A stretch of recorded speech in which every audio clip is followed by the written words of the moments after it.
Have you noticed that this show doesn't have any commercials? I'm not selling you diapers or vitamins or smoothies or gasoline. That's because I don't want any corporate sponsors telling me what I can investigate or what I can say. Instead, you are our sponsors. This is a production by our nonprofit, the Informed Consent Action Network. So if you want more investigations, if you want landmark legal wins, if you want hard-hitting news, if you want the truth, go to ICanDecide.org and donate now. All right, everyone, we ready? Yeah! Let's do this. Action.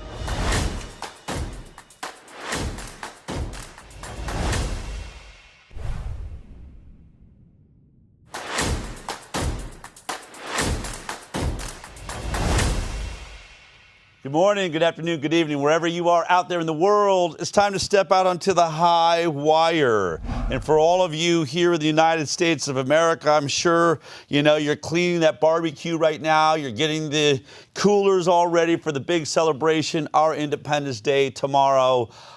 Very exciting. And so hope you have a lot of fun. And I hope you're in one of those parades out there and making everyone aware of all the great stuff that this movement, whether it's MAHA or medical freedom or Moms Across America, this is that moment we should all be celebrating our right to free speech, our right to stand up for our rights, and really our right to body autonomy.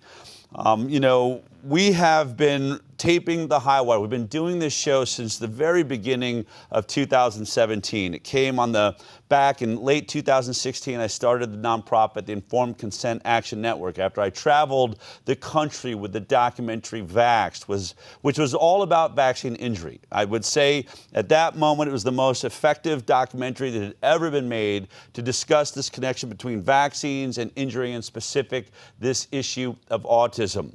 But over the years, as we continue to fight, and we used ICANN to do these investigations, we sued the government where they were hiding information we knew they had, or saying that they had information we knew they didn't, and we sued them about that and said you're not allowed to lie to the public. We have forced transparency with wins against the CDC, NIH, HHS, FDA. Just been an incredible amount of work that we've done there, and we've been reporting on it all along the way.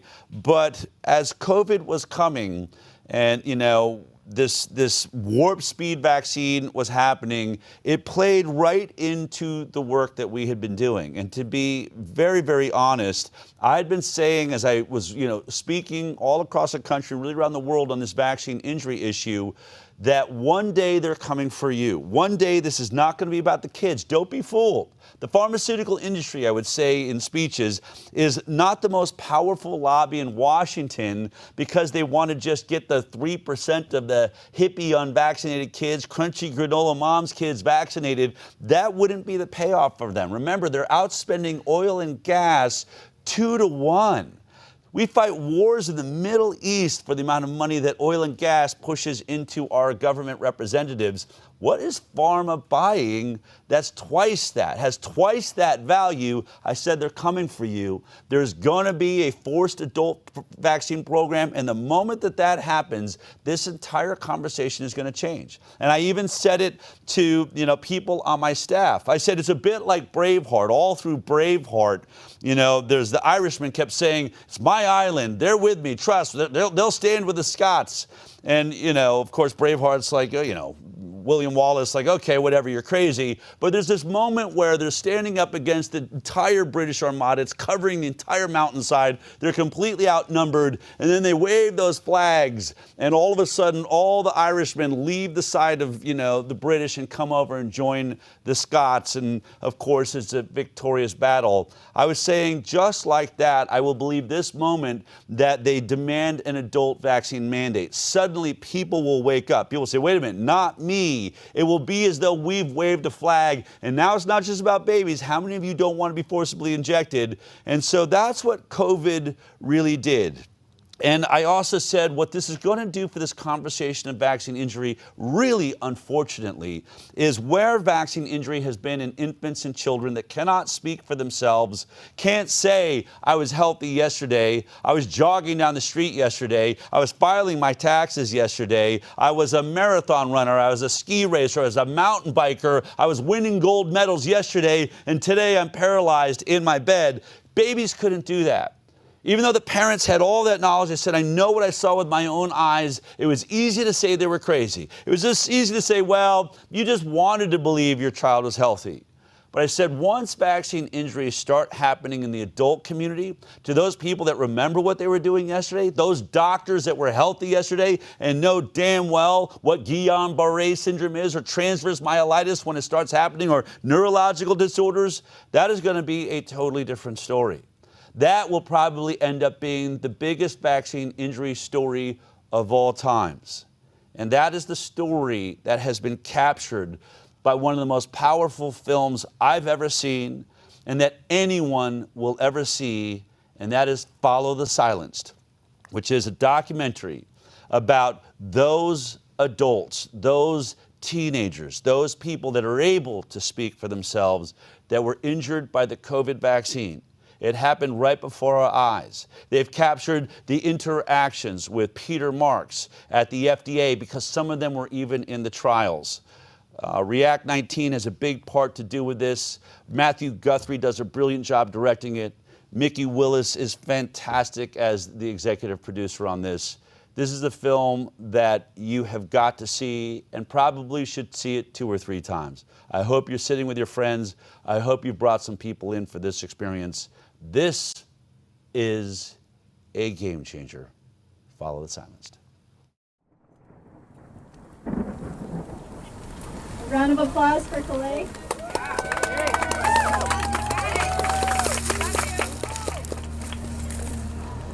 I did my part. I got it. I got mine because I wanted to protect myself and my family.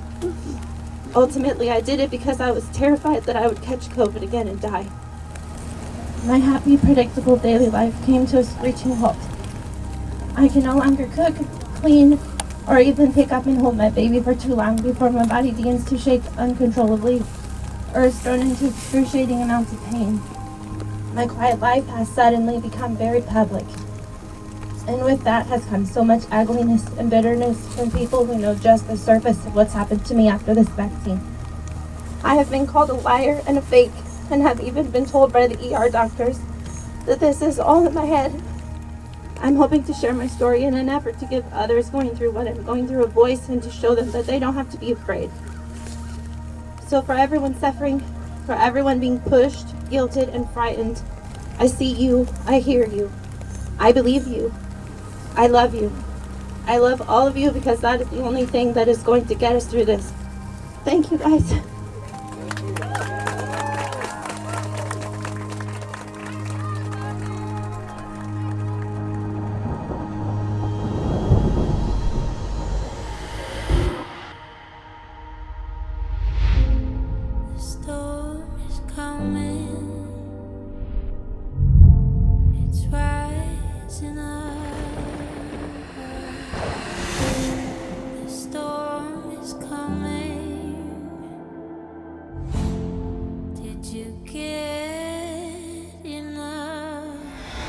Drug companies have spent $4.5 billion on lobbying and campaign contributions. In today's world, Big Pharma decides whether you live or die, and that makes them dangerously powerful.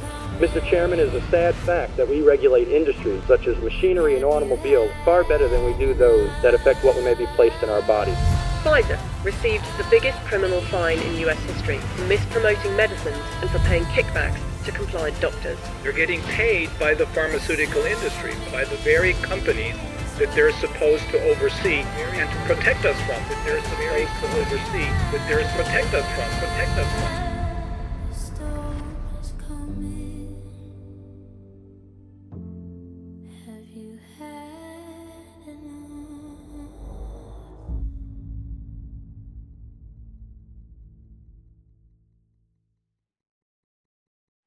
Well, as far as doctors go, you've certainly seen the best. The best don't exist anymore. The best are dead. Well, I don't know about that. You're the exception, Harry. I didn't mean you. Harry, am I going to die? I'm afraid so. My name is Brianne Dressen. I am a 41-year-old preschool teacher. Everybody, clap, clap, clap. Eyes on the teacher, hands in your lap. And mother of 2 young kids. I love you. I love you.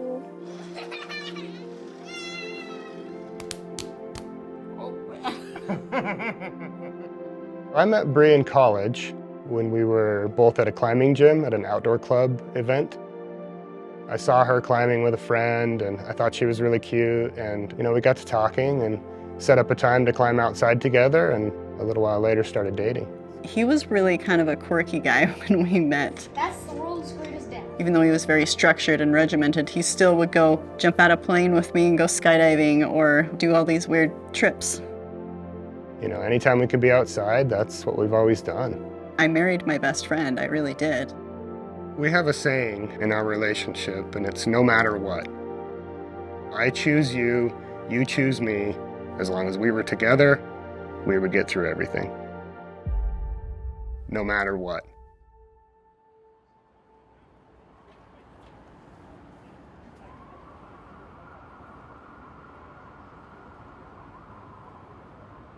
It was very scary because they were preparing us for something very bad. U.S. health authorities tonight say there's no doubt we'll see more of this. Americans sick with the coronavirus who need to be kept in isolation. I had never been in that circumstance before, so part of the preparation was some of us were elected to go to Rochester to do mass casualty training. Yeah, I would say it was pretty terrifying to need to be in close proximity with patients that might be giving us a disease that could potentially be fatal. The clinics closed, the operating rooms closed. Hospitals just became emergency rooms. I've been through 9/11, Metro North disaster, flipped over tour buses. This is absolutely the worst. As a physician, I certainly have a little bit more medical knowledge than some in the lay public, but everyone was instilled with fear. So was I. Tonight, the death toll nationwide has now reached more than 16,000. During COVID time, I became a news junkie. I never turned my television off. Good evening, everyone. Tonight, we're becoming crushed under a tidal wave of unfathomable numbers. The United States now has the most cases of any country in the world, more than 83,000, which means it has surpassed. Yeah, so when COVID hit, we're like, you know what? We're going to rise above this. This is going to be a big deal. We're going to teach the kids that it's great.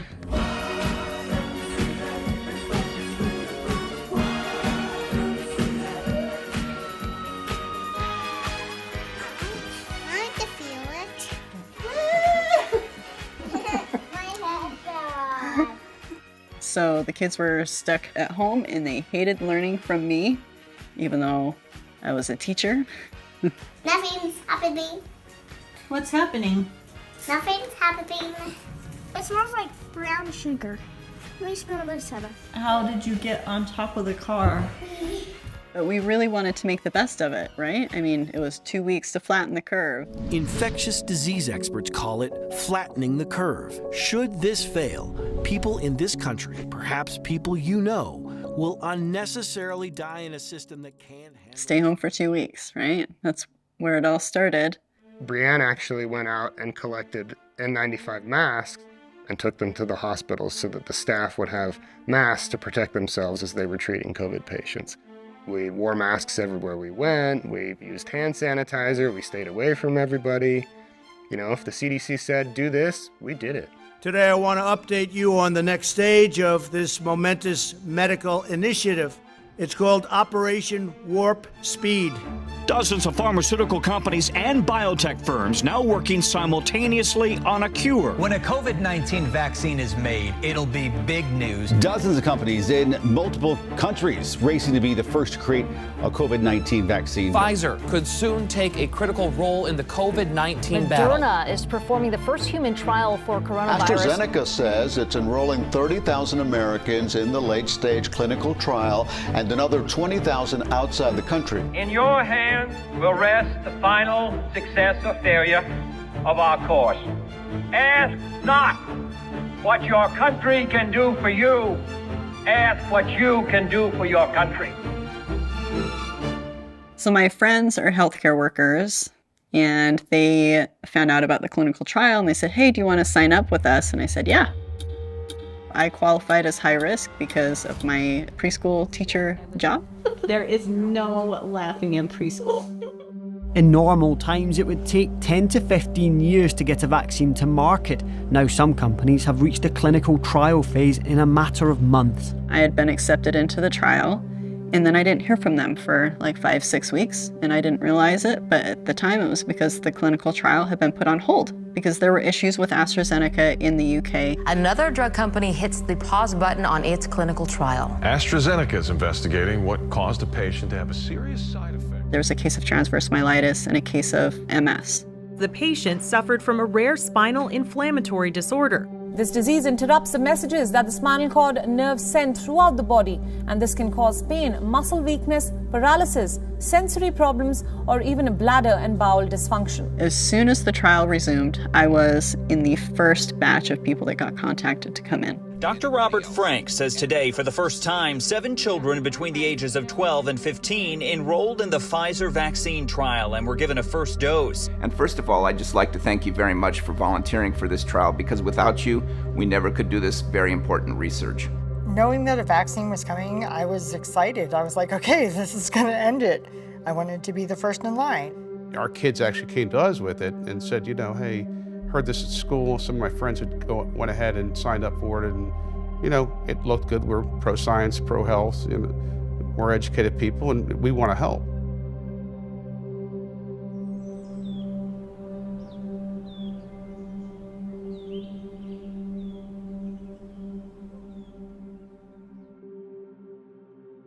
My name is Maddie DeGarry. I'm 13 years old.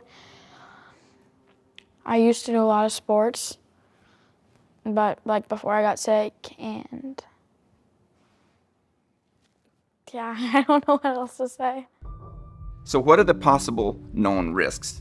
First, as I mentioned, is the reactogenicity from the vaccine. What we have seen is that if people are going to get symptoms, they seem to have fatigue, headache, and fever. The side effects were essentially the normal side effects from like a flu, having the flu. If you think about like when you had a bad cold and how you kind of feel like that for a day. And a lot of people said, well, why do you get those side effects? And I think about that really as showing that our body is responding well to the vaccine.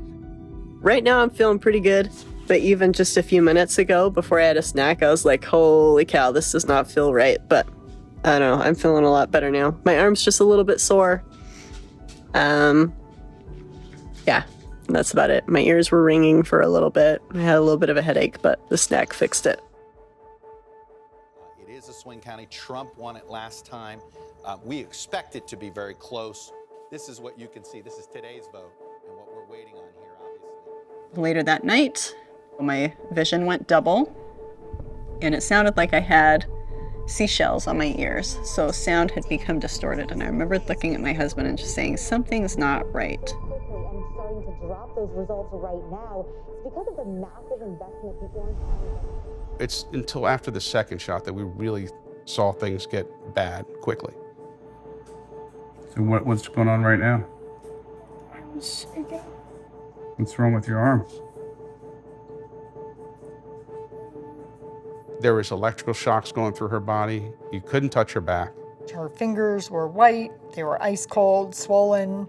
I called the nurse line, told them what was going on, and they directed us to go to the ER. I mean, it was the scariest thing I've ever seen, but I honestly, at that point, I'm like, okay, she's in a trial, they're gonna take care of her. Like, that's what happens, you know, things can happen, they will figure this out, she will be okay. in the morning. The sensitivity to sound and light were still there.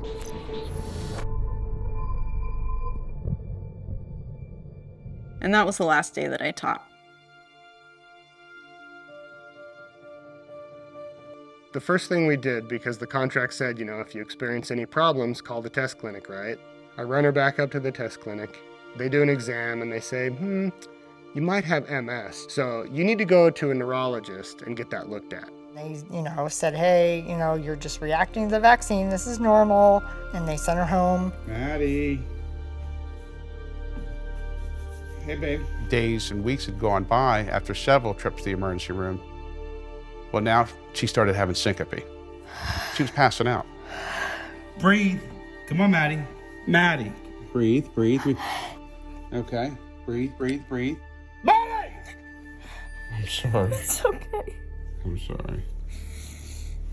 I think we might go back to the hospital today, okay? My blood pressure is off the charts. My heart rate is off the charts. My skin felt like it was on fire. My body was on full-on attack mode. The neurologist came in and sat down on my bed and said, COVID's a really hard time. It's a really stressful time on everybody.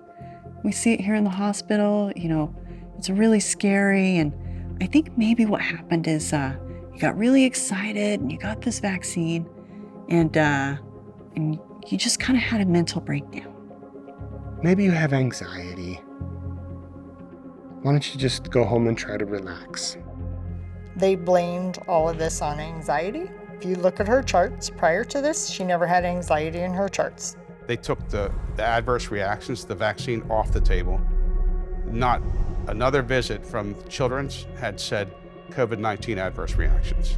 So I was sent home after a diagnosis of anxiety due to the COVID vaccine. Oxford University, partnered with AstraZeneca, is expected to release results of its trials shortly. Sources say it could even be the first to be rolled out. Today, the Oakland Coliseum will become one of the largest mass vaccination sites in California. Any way out of that situation was positive. I dropped everything and ran as quickly as I could and got in line. I thought I was really doing something, that I happened to be one of the first. I just figured that as Americans concerned about others, we would just do it. My dad's 60 years old. He's not in the greatest health. Everybody has somebody that relies on them. I would have been devastated should I have gotten sick without trying to prevent something. We all get this wonderful vaccine, we all move on with our lives, and we're done. 6,000 people can be vaccinated here behind me on a daily basis. They don't even have to get out of their car to get their shot. After the first shot, as soon as I pulled out onto the street, my entire face just started tingling. My face started burning and my vision became a little blurred. I started getting a headache. It was just a very odd headache. Never had a headache like that before. Then that pain began coming back up into my chest area. It literally ripped down my arm. I never felt anything like that in my whole life. I started feeling tremors, twitching, like it was vibrating inside. I guess the best way to describe it was like a cell phone inside my body, buzzing and zapping. I knew I was blacking out, and there was no way to stop it. Burning in my ribcage, spine, pain in all my joints. My hips felt like somebody had a ratchet strap around my waist, getting tighter. I remember kind of coming to, sitting on the couch in our office, wondering why I'm shaking so bad. 2 hours after the vaccine in my left arm, the tremors started. 36 hours later, had nausea, vomiting, and then started having trouble breathing. The chest pain started and my heart rate shot up. It was really, really high. I was like on the floor, like nearly having a heart attack. My feet went numb, my hands went numb. I could not feel my hands or feet. My legs were tingling. I could feel my body and everything shutting down. I tried to stand up and my legs wouldn't move. And then I pushed myself off the table and then fell. No response from my legs. You know how when you hold a baby up and if you let that baby go, how they just, that's what happened. 2 o'clock in the morning, just before 2 o'clock, I woke up and I couldn't move at all. I can't feel my legs. I can't feel anything. I realized at that point something bad was happening. So this started out with tingling in my arm the day I got the shot. So it was pins and needles in my hand the very first day. and then it turned into blurry vision, so I couldn't see straight. The symptoms just kept stacking. Felt like I had acid going up and down in my veins, and it fluctuated with my heart rate. Right now with my problem, I have to sleep, and I have to sleep a lot, and it's really, really hard for me.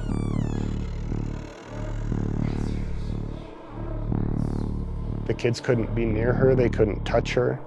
The sound of my pants walking by, the swishing of my pants was too loud. If you tried to talk to her, she couldn't say more than 1 or 2 words before just becoming overwhelmed and telling you to go away. This week marks 4 months of sickness, so I'm doing a lot better, but still a long ways from being independent, so. But, so that's gonna be my week. And then it turned into this incredibly super sensitive sound issue to where my ears are ringing so bad all the time that even just me talking right now is making my ears ring.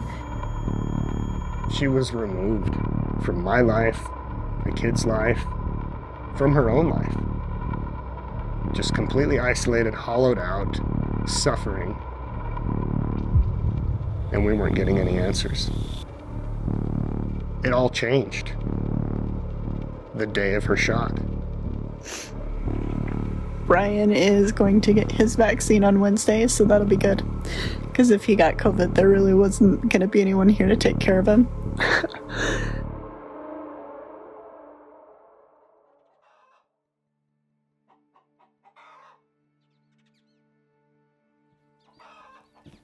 We'll just give a good old Nick. There he is. Hey, buddy. I know. What are you doing? Come on, here. Here. This is Nick.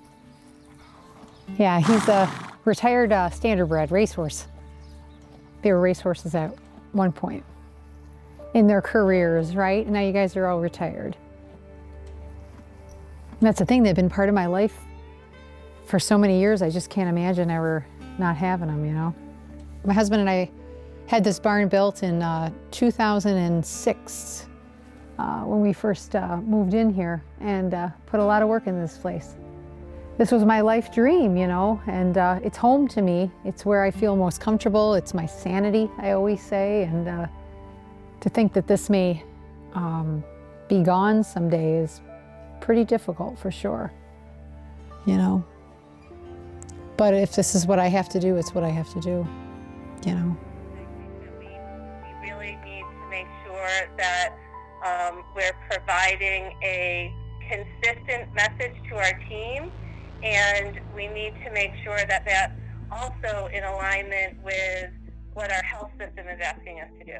And so since our last conversation, late February, early March, as they started getting more readily available to the public, that's when we really started seeing odd things in the emergency room and in the hospital ward. Patients who are coming in with brand new arrhythmias. They had never had an arrhythmia before. All I really remember is being laid down in the back of my vehicle and put on a stretcher. They sprayed nitroglycerin under my tongue, and one of the EMTs said, okay, that's enough. That's all I need. Send him to Highland. He's had a heart attack or he's having one. We're now sometimes seeing upwards of 7 heart attacks in our emergency room in a month's time in my small community hospital. What is the catalyst for that change? Like 20, 30-year-old people, perfectly healthy, no comorbidities, very active coming in, and they've got a blood clot in each leg, one in each side of the lung, covered in DVTs or PEs and blood clots. That doesn't happen. There's no cause for that. And then you look at their chart, and there's no reason for this to happen. But when you go to their vaccine history, sure enough, you'd see, oh, they took the shot a week ago. They took the shot 2 weeks ago. Every single one was like that. So our hospital system is a vaccination center. You sign a kind of a contract with the CDC. One of the things that you agree to is that you'll report any adverse side effects to the vaccine adverse event reporting system.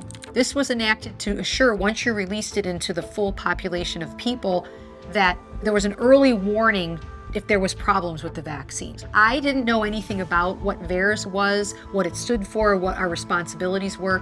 That was never educated as part of the vaccine rollout. So I started learning how to report these patients on my own, and it was through a lot of trial and error because it's a long process to report a patient. There's so much information that they need. Acute myocardial infarction, anaphylaxis, coagulopathy, COVID disease, death, Guillain-Barré, Kawasaki disease, multi-system inflammatory in adults and children. I just had one yesterday. Myopericarditis, narcolepsy, vaccine during pregnancy, seizures, stroke, transverse myelitis, and all these others. This is what you're supposed to be reporting, these conditions. So why is it when I'm reporting these conditions, I was audited? I'm doing exactly as the federal government is asking me to do. I agree. I understand your position. And I'm not discouraging you from doing that. This is a tote bag of all of my patients.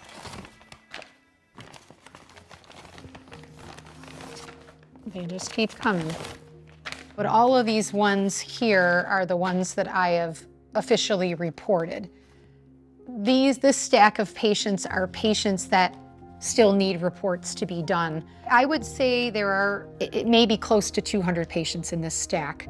So when my hospital told me I could no longer report on patients that weren't my own, I had to stop reporting. From what our risk team is telling us is that really you can only be reporting on the patients that you are providing direct care for. And I said, well, are you going to tell the providers that this is their responsibility? Are you going to send out some email, do some education? No. But I said to them, you're a vaccine center. You signed a contract with the CDC that said you will assure that reports be made. You're not doing that. We want people to get the vaccine, right? We want people to understand that on the whole, this is a very safe vaccine. I'm in administration, so I thought as an administrator, I would be taken seriously. Not with this, not with this. And it makes me very sad that all of these individuals are never going to have a voice, because that's what this represents, no voice for them. So these patients are all going to be unknowns and unreported. It's really sad. And many of them were COVID positive patients that were fully vaccinated that went unreported. Some of them are deaths, and they're just going to stay in limbo forever. I mean, for lack of a better way of saying it, we sort of, we toe the company line. That's part of our responsibility is to be supporting the mission of the organization. And when we think that we're, I was to support the vaccine effort, period, end of story. That is our mission. Never once when I was doing all of this stuff did I ever think you'd be unemployed 6 months later. It's crazy.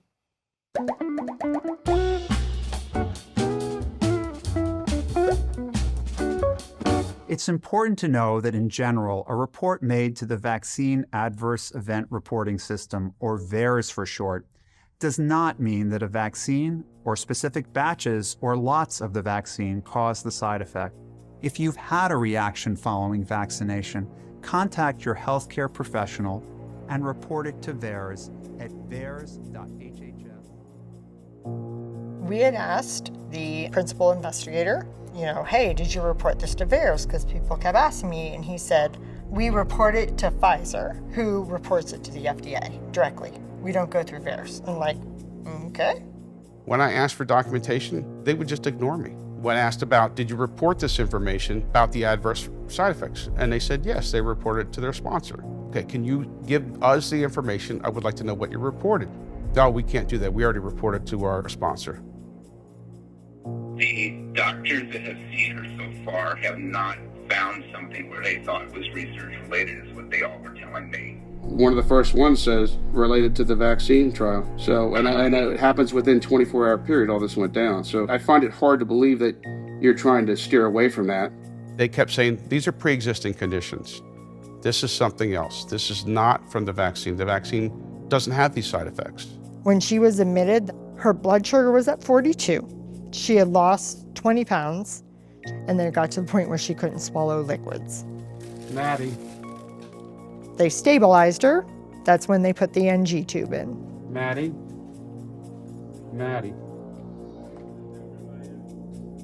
We kept begging and pleading, get us some help. Help didn't come. Looking through any sort of scientific articles to try and figure out what do these symptoms mean. One in particular that was written by some doctors at the NIH. They published an article that said, we need to look out for neurological conditions after the COVID vaccine. These might be potential, so we need to watch for that. So I reached out to them and I said, I saw your article and you're right. And to my surprise, they responded right away. And within 3 days of my email, we were on a telehealth visit with several of their neurologists. And it was pretty eye-opening because it seemed like they were already aware. When the scientists chose to create the COVID-19 vaccine, they used an mRNA platform. And that mRNA basically hijacks our own cells' construction equipment to create a protein. And that protein they chose was spike protein. Don't anyone get confused by this. Messenger RNA is not a bad thing. If we didn't have it, we wouldn't exist. It's the middleman, the messenger between what we are made of, this DNA, and the proteins that define us as this unit. The problem with this is the bastardization of the concept and the tomfoolery with nature itself, genetics. According to the manufacturers, they used the spike protein from SARS-2 as the template. The mRNA template encodes to make a spike protein. And then you have spike protein, in some cases, trafficked or brought to the membrane of the cell itself. You put in little flags on the surface of the cell, waving around saying, hey, I have something bad in me, come and kill me, at least come check me out. Those cells become tagged for destruction. When spike protein is lingering, either after having had COVID or after having had a vaccine or a series of shots, that spike protein can induce autoimmune phenomena as well as many of the other mechanisms. The spike protein is a glycoprotein.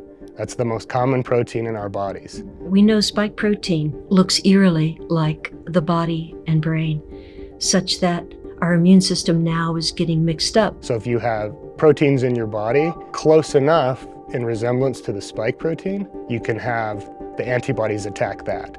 So when spike protein is lingering, the immune system is creating antibodies now against myelin, against the protective coating around the nerves, as well as in the brain. So unfortunately, they chose a protein that causes our own bodies to attack our own tissue. That's a problem. That's called molecular mimicry. Transverse myelitis is a disease or injury to your central nervous system. Perhaps my condition is from my own immune system responding to that mRNA vaccine and thinking my spinal cord was either COVID-19 virus or COVID-19 virus infected cells and attacking it, demyelinating it, and killing some of the neurons. There's no other way for the body to see that protein as anything other than foreign. Wherever it's found, attack. All the COVID vaccines that are available in the US cause the body to make the spike protein. And we did see the same injury happening for Johnson & Johnson, for Moderna, for Pfizer. We began seeing a deluge of new multiple sclerosis patients, other demyelinating disorders. Usually in these patients, it is not one symptom. They have a multi-system complex disease. The neurological system, the lymphatic system, the hepatological system, respiratory system, every system we have is being affected. There's immune dysfunction. It's basically immunological haywire. MIS, multi-system inflammatory syndrome. Basically, it's the pro-inflammatory branch or part of the immune system out of control systemically. So you get symptoms occurring, I'll call them symptoms, in many different parts of the body all at once. I need this out, I can't do it. When I asked my neurologist, do you think my transverse myelitis is related to the COVID shot? Quote, Joel, I don't want to get involved, end quote. When I brought up the fact, well, what do you think about the vaccine? Because that's the only variable. I said, no, it's not the COVID vaccination. The vaccination is safe. I literally laughed and said, girl, this is all in your head. I was brought in, given a room immediately, and told that I had had a heart attack and that I may have to have surgery. Hour and a half later, a nurse came into the room and said that there had been a horrible mistake and that I had had an anxiety attack. I was muffled, I was told I was wrong, I was told to go home, and I was told not to talk. Went to my family doctor that afternoon. He immediately prescribed me with vertigo and a severe panic attack. So they said, you know what, this is all in your head, so we're gonna get you all these antidepressants and get you out of this pain that you're making up in your head. And not only did that exacerbate my pain, but that made me go into the darkest hole of my life. There's an episode of The Golden Girls that addresses this. Dorothy all of a sudden finds herself extremely fatigued. She knows that there's something wrong with her. She knows that there's something different. I have heart palpitations. I can't concentrate. I forget things. Look, Dorothy, I don't believe you're sick. Now, you want to pursue this? You want to spend more money? That's fine with me. So Dorothy goes to visit a number of doctors in the show. I want you to see Michael Chang. He's a virologist on staff here at the hospital. And it was the same kind of thing that we're seeing now. She was told that she had a mental disorder. Don't take this the wrong way, but have you ever thought about seeing a psychiatrist? I have seen two. I think of that episode a lot because I see it all the time here.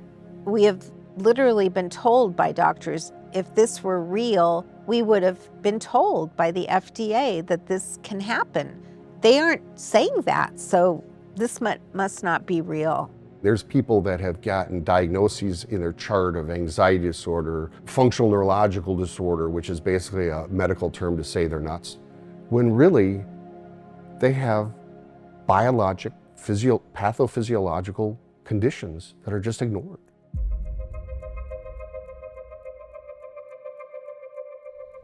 The number one diagnosis with these presenting vaccine-injured patients is something called functional neurological disorder, which I will tell you in this day and age is a dangerous diagnosis. Once that diagnosis is labeled in the chart, it's very difficult to get that erased. It's the first thing that these patients are identified as when they go back to the emergency room. CT scan came back normal. There was no growths or anything like that. And I went to see the neurologist. He had written in his record of my appointment with him that he had spoken with me at length about functional neurologic disorder, which had never occurred during that appointment. So they set me up with a referral to a well-renowned movement specialist in the city. And without even testing to see if I was experiencing high levels of stress or anxiety, she just said that functional neurologic disorder is typically caused by stress and anxiety. That's what's going on with you. Even my primary care provider, she diagnosed me with psychological conversion disorder. So once you are labeled with a diagnosis like that, it follows you from doctor to doctor to doctor to doctor to doctor, and there's no getting away from it. I made a decision very early on that I wasn't going to turn into a bitter person because of this. You know, because that'll just make it worse for everybody. And this is already a pretty terrible situation as is. This is not okay. You only had 2,000 kids in this trial. 1,000 of them got the vaccine. 1 in 1,000 is a lot. But talking to the doctors that I've talked to, I did write each one of them, and they're not telling me that they think it's research related. They kept pushing. It's just functional. It's just functional. When she had that officially put into her chart, it was the day before they submitted for the emergency authorization. The day before.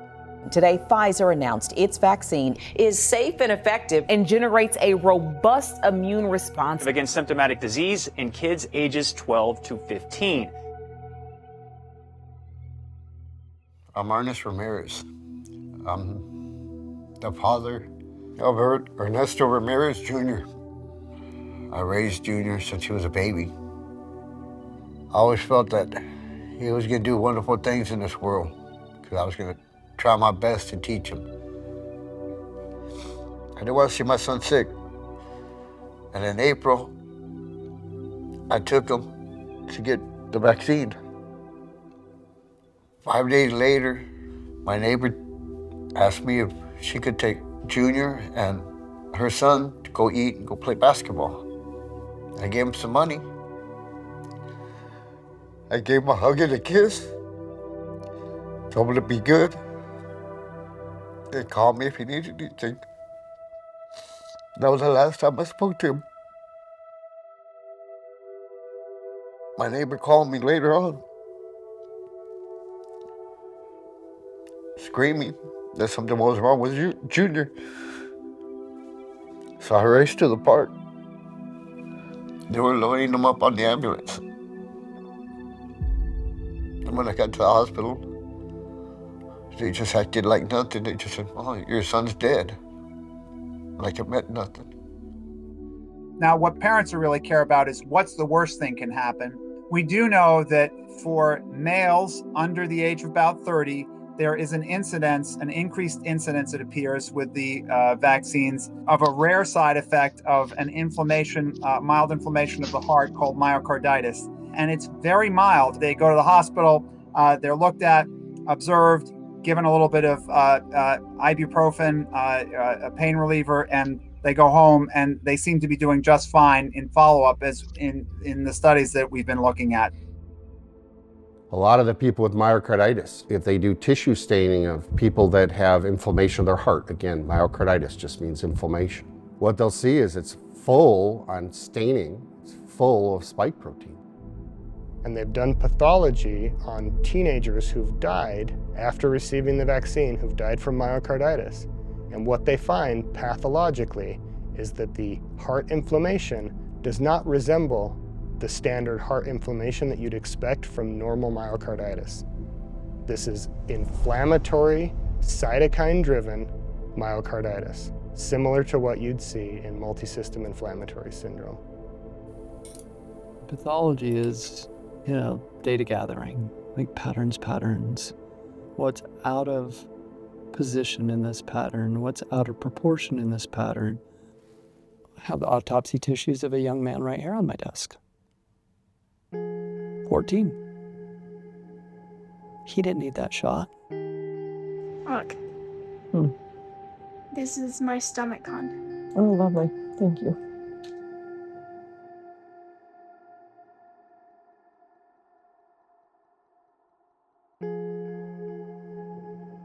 The second MRI was of her brain. And when she woke up, she could not control her neck. I'm here with you, okay?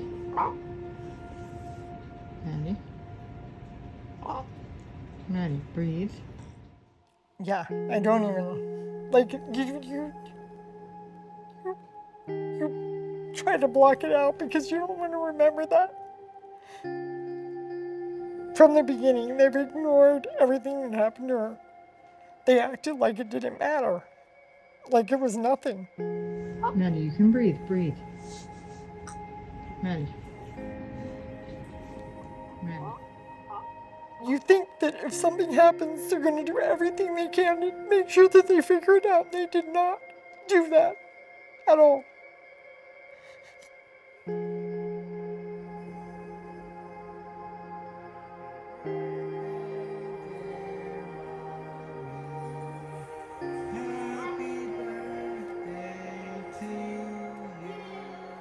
I didn't want to live like this anymore. How do I make this stop? This needs to stop. And I remember asking my husband, I was like, I need this to stop. Just help me make it stop. And my son, my beautiful boy, heard me say to my husband, just let me die. I just need to die. And that terrified him.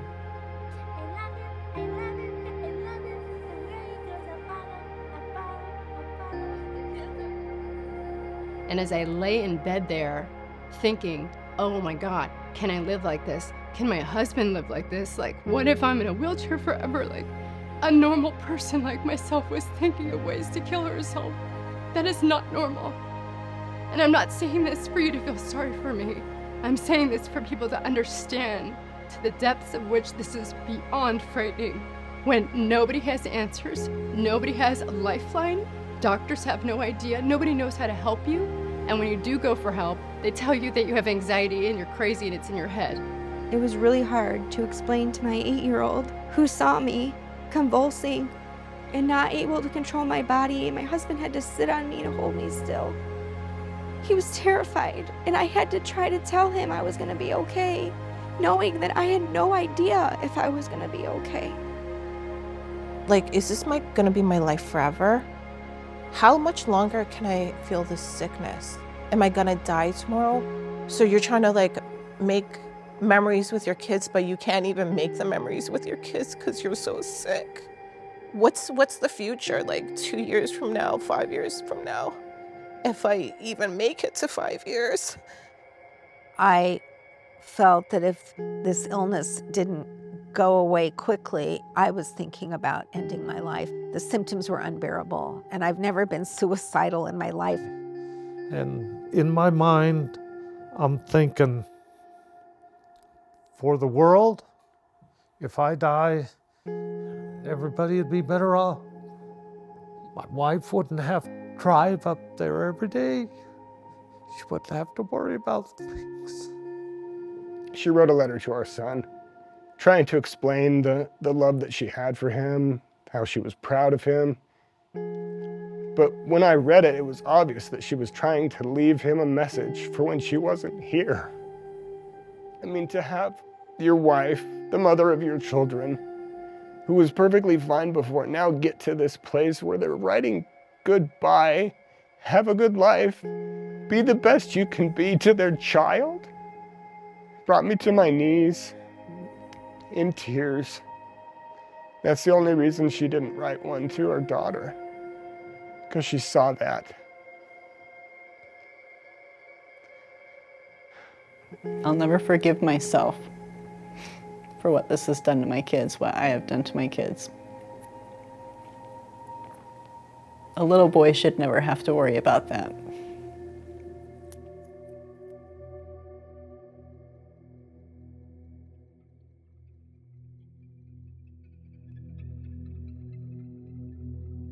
This is real. I have located several people that pretty much have some of the similar issues that I have. And the only thing that they've done different was receive the vaccination. We're supposed to work with my neurologist here with the NIH, and the NIH was recommending steroids, IVIG, plasmapheresis, those types of remedies. And my home team here wanted nothing to do with it. When we went to the NIH, it was, we're going to figure out what this is, we're going to find out what helps, and we're going to tell everyone about it. That's what they were promising. They told us that they were going to publish the data they were gathering on us. It felt amazing to be selected to go. They selected medical professionals, and for some reason, me. NIH diagnosed her with non-length dependent neuropathy, severe postural orthostatic tachycardia syndrome, post-vaccine neuropathy, tinnitus, and short-term memory loss. And the IVIG has really helped to knock that down.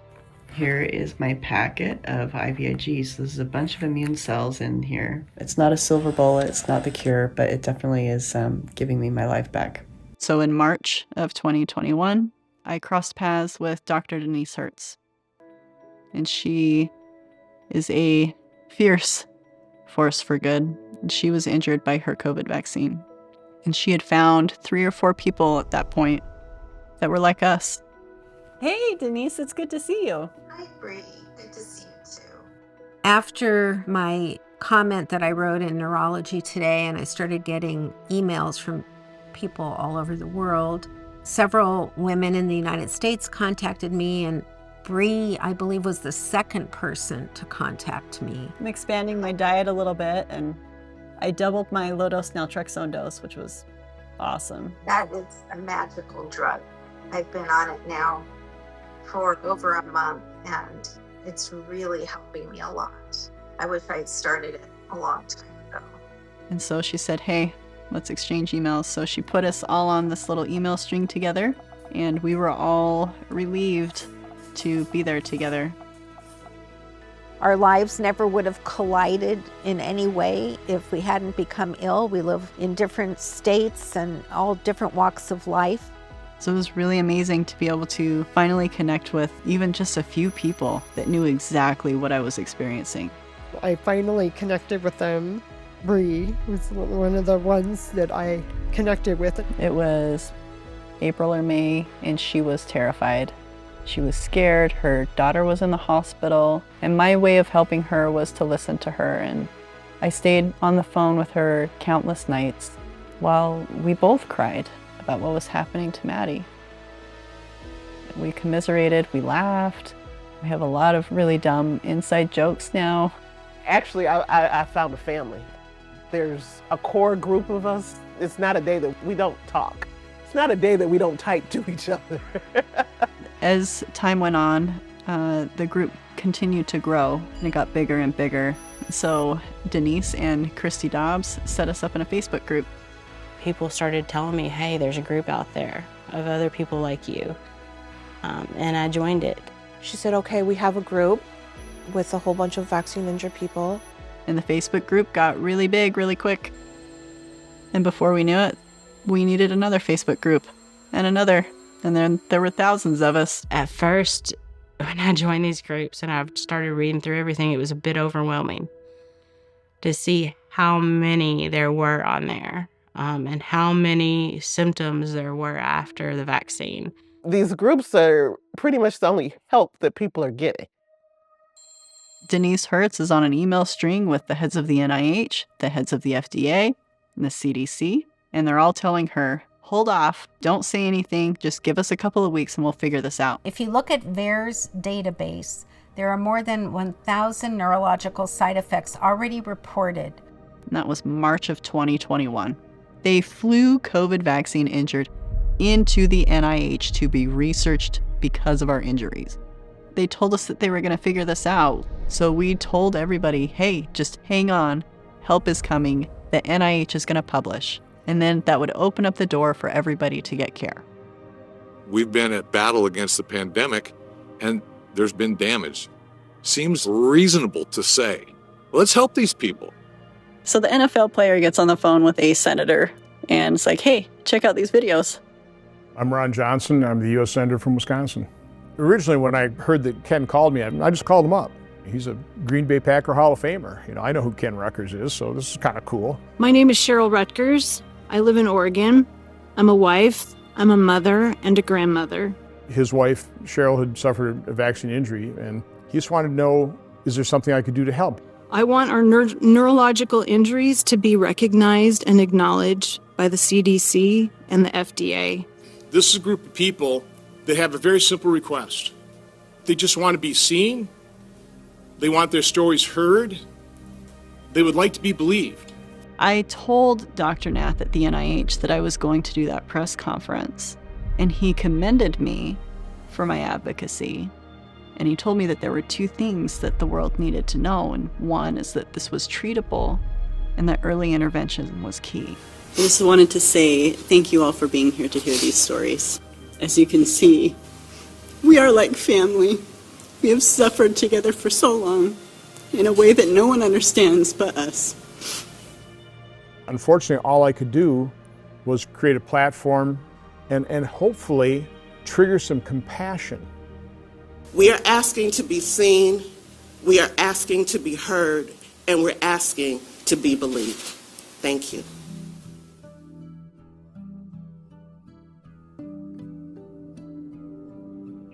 Thank you for calling. Wait, I gotta hide so I can like the following option. Why are you hiding? For corporate or group sales. Wait, no, I don't. For you, press 1. After the press conference, we went back to the hotel, and because of my own problems, I had to go lay down. So it's like, I'm gonna go back to my room and lay down. And Maddie actually climbed up into the bed with me, and we just laid there and hung out like we were old friends. Good, I got it. No! Yes! Yes! Yes! No! Yes! That experience was worth it just to give Maddie a sense of belonging, because that was the first time that she had interacted with anyone who had had an adverse event to the COVID vaccine. I don't even know how to explain it. It's like she made Maddie feel like normal. We talked about boys and all the normal things that, you know, teenagers should talk about. And so she finally felt like she wasn't alone. Hello, thank you for calling. Monica, I can help you. Hello,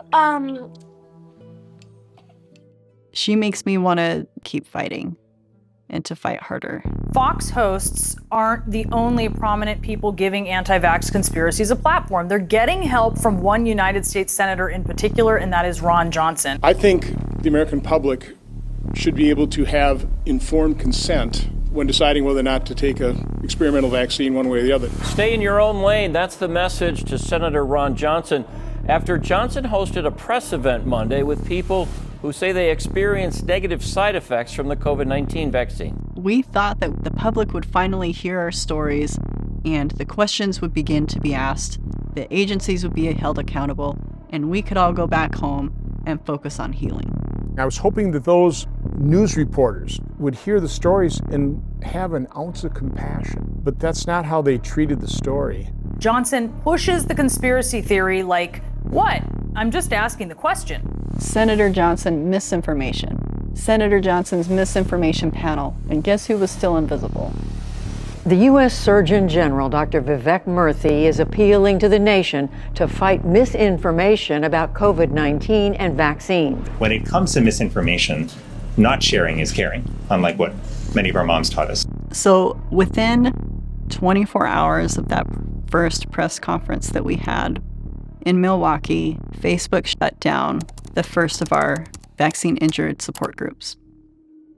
As social media platforms step up their effort to crack down on misinformation about COVID vaccines, misinformation litter on Facebook and Twitter. It was very obvious that an all-out assault had begun on us on mainstream media. Vaccine misinformation on lies about vaccines. Disinformation is one of the biggest challenges in getting people vaccinated. Social media as well. Well, the company is taking down anti-vaccine videos and banning major accounts. And within the next 5 days, they found another one, and they shut that one down. The company reports it's now banning all anti-vax videos. So we are regularly making sure social media platforms are aware of the latest narratives dangerous to public health. With social media platforms, the censorship started immediately. It was merely me telling my story, and they were saying it was misinformation. Even if it's me saying my daughter's own personal experience, then it is fact-checked and it's false. This is a responsibility of officials speaking, of course, on behalf of the government. It's a responsibility of members of the media. Mainstream media is not disclosing these injuries, and that's intentional. While Facebook says it's working hard to fight misinformation, removing 18 million COVID-19 falsehoods so far. And to be told that your life story is false information, how would that make you feel? We're dealing with a life or death issue here, and so everybody has a role to play in making sure there's accurate information. So if you're ever wondering why you're not seeing vaccine injuries in the news, well, it's a multi-layered issue. It's important to take faster action against harmful posts. As you all know, information travels quite quickly on social media platforms. They get threatened by health officials, university institutions, medical institutions. We engage with them regularly, and they certainly understand what our asks are. These support groups are a lifeline for people. This is all that they have. I don't know where to go. Look at this. Her cause of death, her actual cause of death is not on this. Right, which it wouldn't be.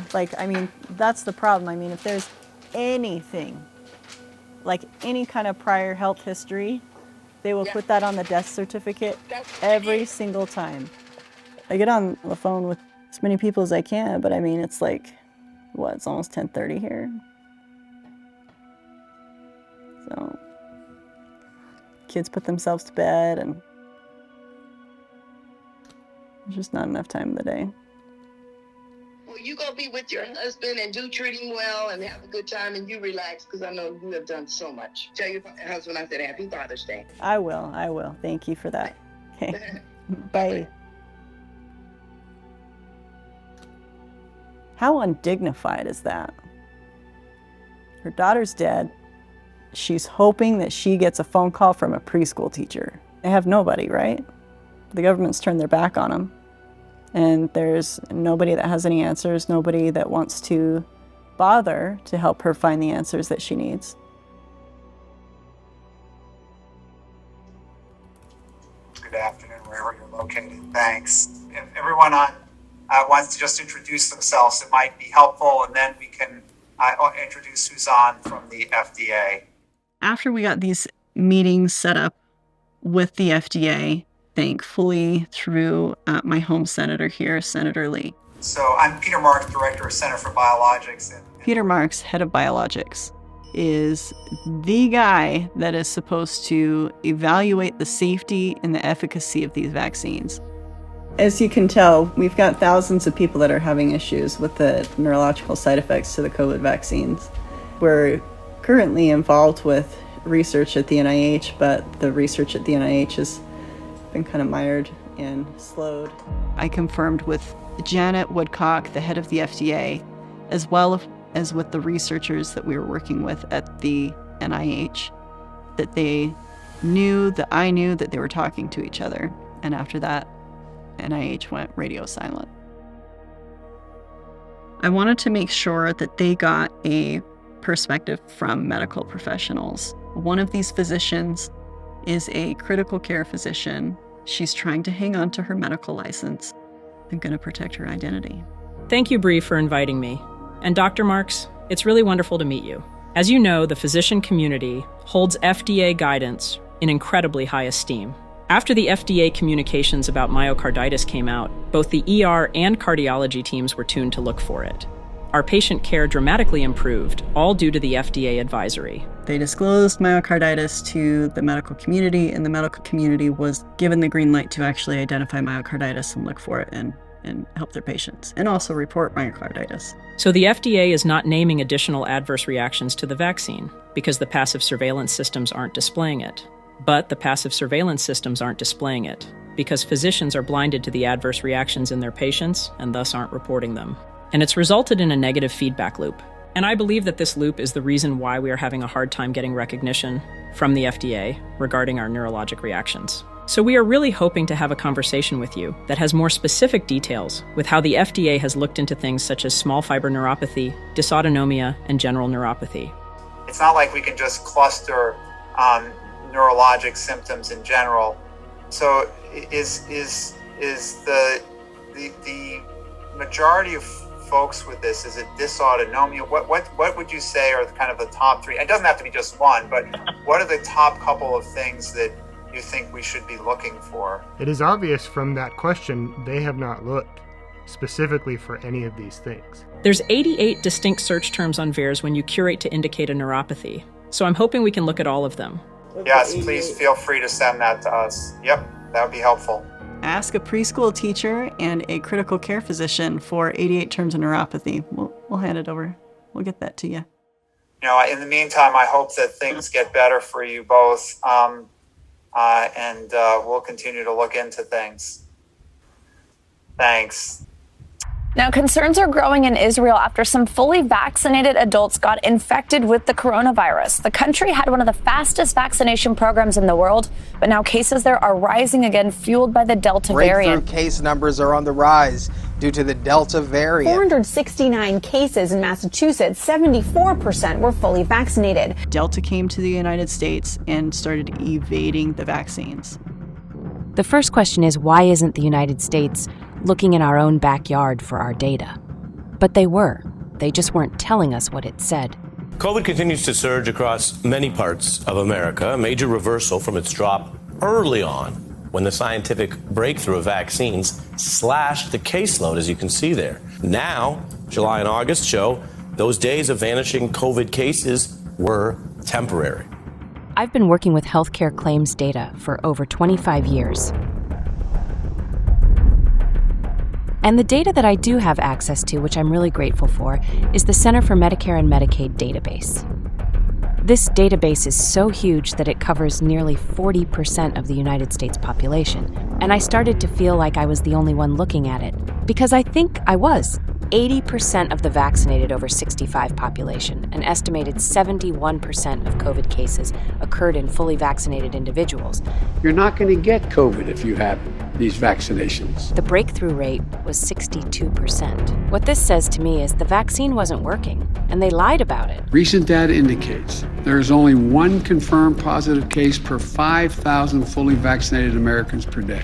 Instead of Rochelle Walensky, Janet Woodcock at the FDA, and the President of the United States being open and honest about the limitations of the COVID vaccines, they redirected all of that anger and frustration on the small, unvaccinated minority. So then came the pandemic of the unvaccinated. Pandemic of the unvaccinated. This is becoming a pandemic of the unvaccinated. Pandemic of the unvaccinated. Now, that's what the CDC says we're dealing with as the U.S. sees a new rise in COVID-19 cases. What we really need to do at this point is to make vaccination the easy choice. It needs to be hard for people to remain unvaccinated. Now we need to go to community by community, neighborhood by neighborhood, and oftentimes door to door, literally knocking on doors, to get help to the remaining people protected from the virus.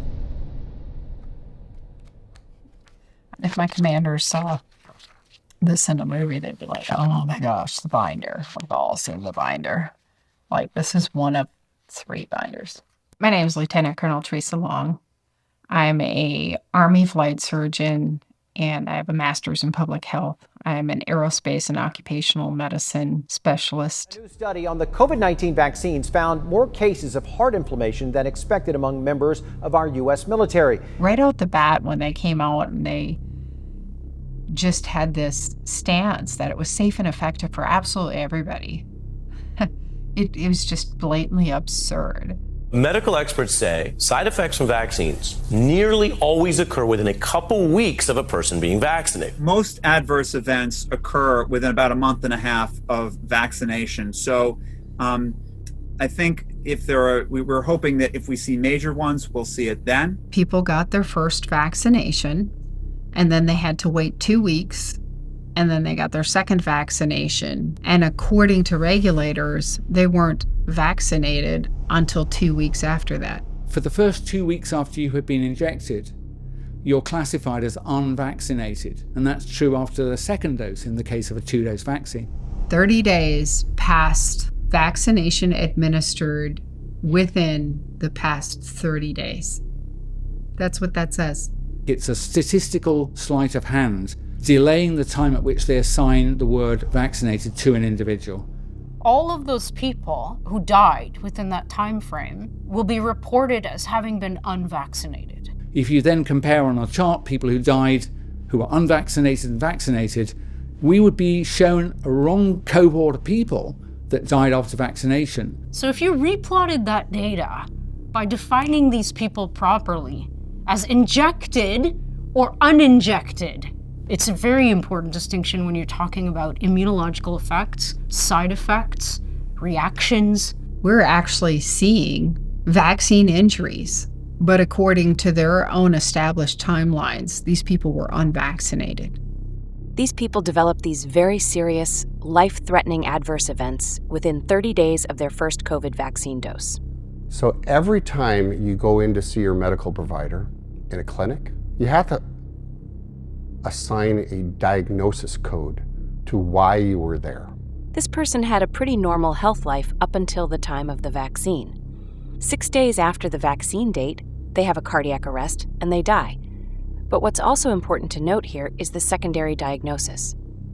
They have coded a T code, which is poisoning by unspecified drugs, biological substances, accidental. What does this mean? What if they died because they had an anaphylactic adverse event to the COVID shot? I highly doubt their primary diagnosis is going to be adverse event to COVID vaccine. First of all, the code doesn't exist. They're not willing to create a 6-digit code to track us. Why? I don't understand it. Because without that code, we don't exist. That's how these numbers can be manipulated. They can be manipulated so we can't search them, but they also can be manipulated to really hide them. The distribution of the data is not being portrayed properly because the definition is wrong. It's flawed. It's intentional. The pandemic of the unvaccinated was, in fact, a pandemic of vaccine injuries. That is the pandemic of the unvaccinated. These are facts you can use if you're talking to people. As for the FDA approval part, Dr. Fauci says that's also now likely a few weeks away. I kept having more and more unusual things coming up in our population. More and more people kept coming and talking to me about their horrible side effects from the vaccine. Stop, and I think I should go look in that database, the DMED. So I get on the computer and have access to it, and I start plugging in ICD codes. And the numbers are just unreal.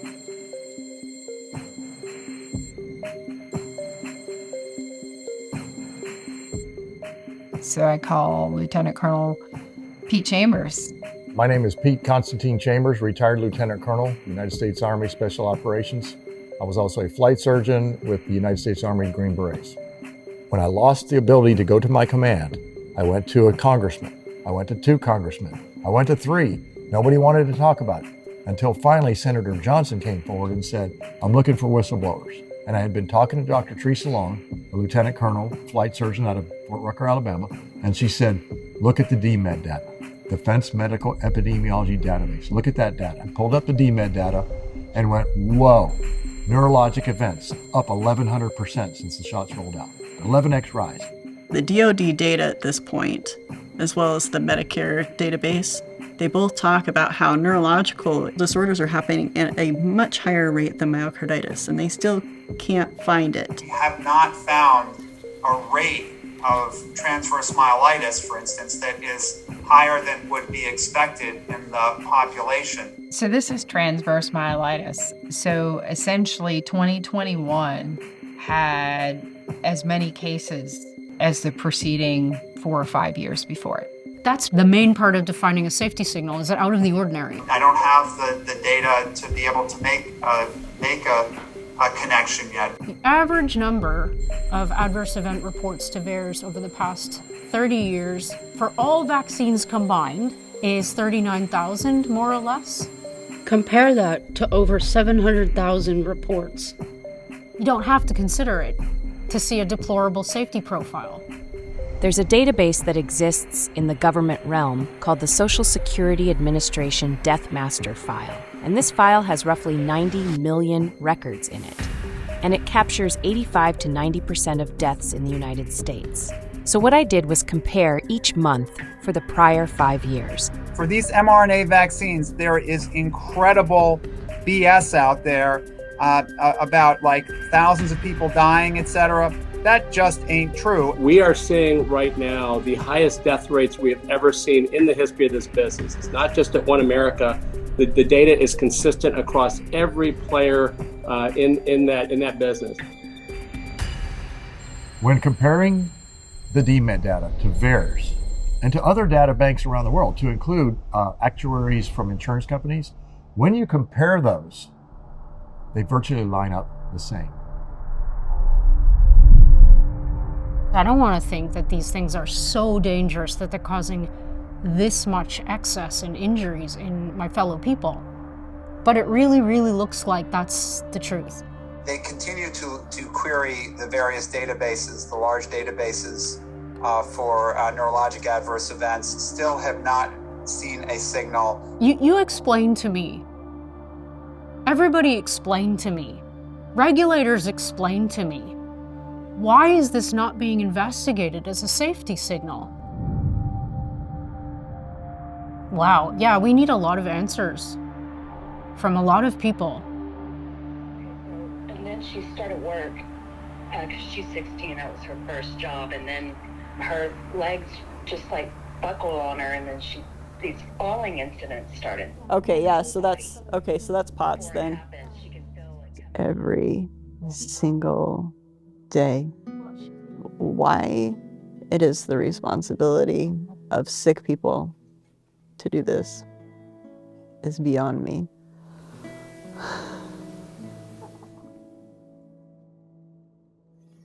We've got desperate, scared people. Yeah, this kid deserves better. Maddie deserves better. Well, good morning and welcome. I first want to thank all the participants.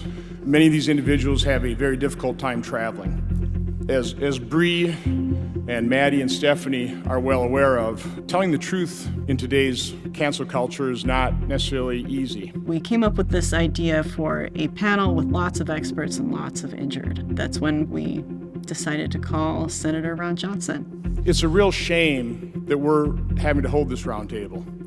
Had government officials, the heads of our healthcare agencies, had they been doing their job, had they been honest and transparent with the American public, we wouldn't be here today. We have turned all the data into information. We need to keep building on it and building it and building it until it's irrefutable and it can't be ignored. Vaccine injuries are rare and mild until one happens to you or your loved one. First, take note that the principal investigator for Maddie's trial is the lead author for the New England Journal of Medicine article. We have now gotten the internal report that Pfizer submitted to the FDA explaining what happened to Maddie. The principal investigator paid by Pfizer says that he does not, quote, feel the vaccine is related to Maddie's injuries despite all of the medical records, initial emergency reports reflecting that it was the vaccine. Sorry that things are... Sorry not fixing it, but you know this is related to the vaccine. That's what kills me. How do you say that it's not related? And we have the email that Peter Marks, Mr. Just a Minute, who's deciding on licensing COVID-19 vaccine, says. Principal investigator says I don't feel it's related. Done. That was it. That is your regulatory authority in action. In the EUA amendment, Maddie's adverse reaction was reduced to 5 lines that they claim was eventually diagnosed as functional abdominal pain. It's a stomach ache.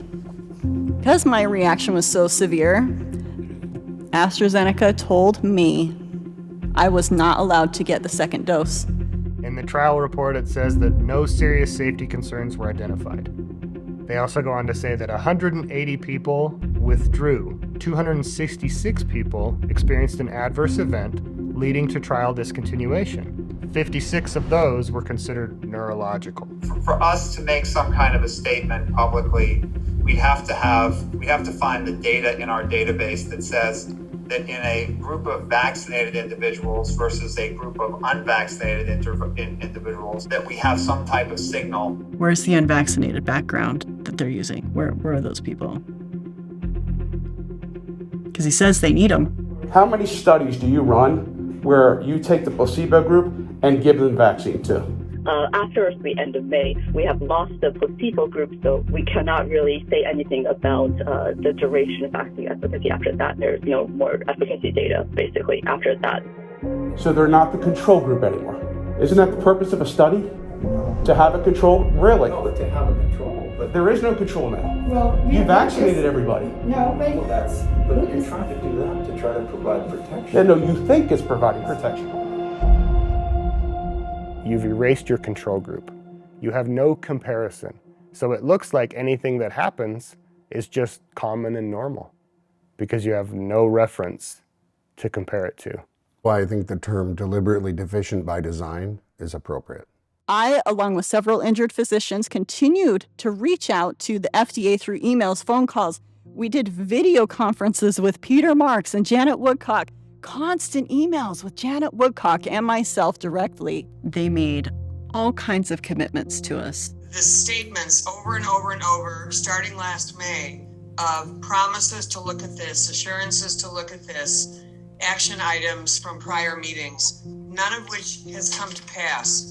To follow up, to circle back, to investigate. What we'll do is we will circle back, we can circle back, and we'll circle back with our colleagues. While the FDA was telling you to go get your shot, We were meeting with them behind closed doors about the COVID vaccine injured. Can you do me a favor? Could you explain to me a little bit more why they can't get medical care? I'm really trying to understand that. Until someone says, hey, it's okay to say there might be something wrong with this patient because of their vaccine, we're not going to get anywhere. Because it's not recognized on any level. We have several kids that are being labeled with FND. My own doctor's still at home. They're afraid to say COVID vaccine injury. It's almost like it's a dirty word. It's really weird. We have literally asked and we have begged repeatedly for them to acknowledge these reactions. They're trying to do the best and not give you misinformation because we rush stuff. In the meantime, our lives are misinformation. They know that their lack of acknowledgement has created insurmountable barrier to our ability to receive medical care from doctors who rely on these agencies for information. We did everything we could in these meetings to get a couple of simple lines added to the label on the COVID vaccine package insert. That's it. They know about the issues with the clinical trials. They know about the deaths. They know about the lack of follow-up on VAERS. They know about the injuries to children. They know about the mandates imposed on the injured. Until they actually see something, or until they have kind of definitive evidence that something is related, it will not go on the label. If you have this reaction, that reaction, that reaction, Maddie's reaction, Doug's reaction, the government won't help you. The drug companies won't help you. Your medical teams will have no idea what to do with you. You are on your own. We invited our senators, heads of the NIH, the heads of HHS, the head of the FDA, the head of CDC. They were all invited. None of them showed up. They didn't even send a representative. But because of that event, more and more people realized that they were not alone. I'm getting to that point of pain again where it's like, that's where I drank the last time. It is really hard to watch this. It's that connection of that PTSD that's just developed through the years of this. I luckily stumbled across the U.S. Senate hearing where Bree was speaking, and that's when I found Bree. And I was just in awe of her. And a lot of her symptoms were very similar to mine and the hell that she was going through, and she's very similar age to me, so I really resonated with her. There's so many people that this is suffering too. And no one believes them. This was when I was really all alone and everyone was telling me I was crazy, and I was kind of begging the universe for it to be MS. I would just be like, just make it something that's popular and I'm not like outcast. Yeah, no, it's not the most taboo thing to happen to me. Good thing is I've come a long way since then, so that's actually a good feeling. I actually know what's going on in my body as opposed to thinking it's all in my head and I'm a crazy person. I don't understand. I'm so frustrated. I'm so angry. We kind of all molded like a family and really said to each other, we got to take this to the next stage and try to help people. We were invited to attend and present at an event in Washington, D.C. Whatever political party you identify with, you are welcome here. If you are vaccinated or unvaccinated, you are welcome here. Thank all of you for coming out today to stand up for our children and for the United States Constitution. Thousands of anti-vaxxers marched against mandates on the National Mall to protest vaccine and mask mandates. The Defeat the Mandates rally was largely organized on Facebook and some internet forums. And extremist websites that spread COVID misinformation. Thousands of far right-wing nuts joined thousands of far left-wing nuts for what was billed as a Defeat the Mandates rally. And you'd think at this point, the fact that the chances of dying from COVID are 60 times higher. All of the vaccine injured that came to that event, we all had been carrying this burden of hate. As much as all of us thought we had been letting it roll off our backs, we didn't realize just how much of that we had been hanging on to. That's when we launched React 19. The team of injured people at React 19 saw my story and reached out. I broke down in tears as I realized I wasn't alone in the search for answers. That was when I met this beautiful group of people behind me. Look them in their eyes. Acknowledge their suffering. Admit this is real, not just rare. It was the first time since this whole thing started for me that I was met face to face with people that believed me. All of that hate that we had been absorbing for months, it melted away. And in that place, it was just replaced with love and respect. For once, someone actually could see us for who we really were. Please consider giving generously to React 19. 100% of the funds raised will go directly to the COVID vaccine injured for their medical expenses.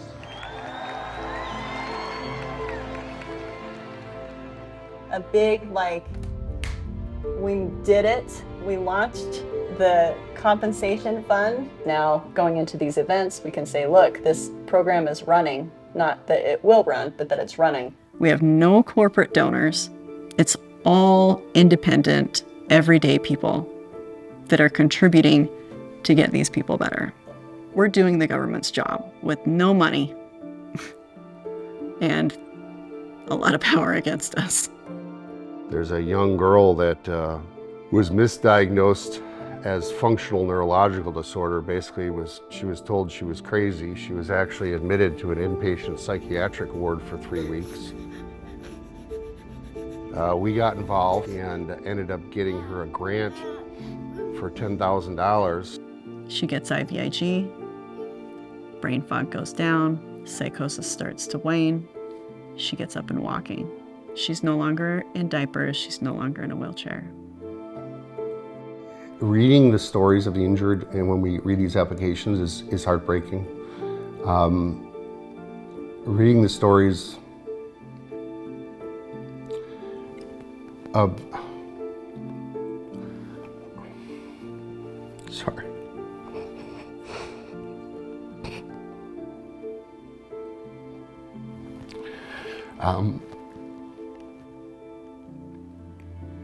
Reading the stories of the injured kids. It's the worst.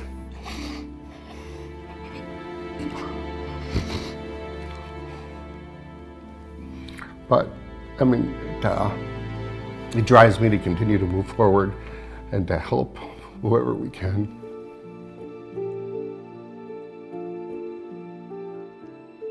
Hello? Hi, this is Brianne Dressen. Hey, thanks for returning my call. It's just horrible. I don't know what to do. Everything is gonna be another nightmare of 5 years. I'm sorry.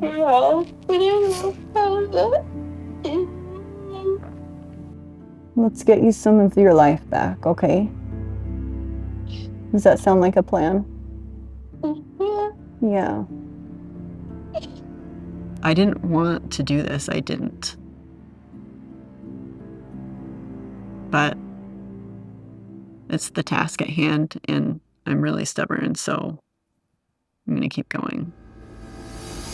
Pfizer is forecasting $15 billion in revenue. The company's total sales reached almost $26 billion. The company is expecting to set another record this year. So, how does an EUA come about? Now, an emergency authorization gives you a certain standard to bring something quickly to the market for an emergency.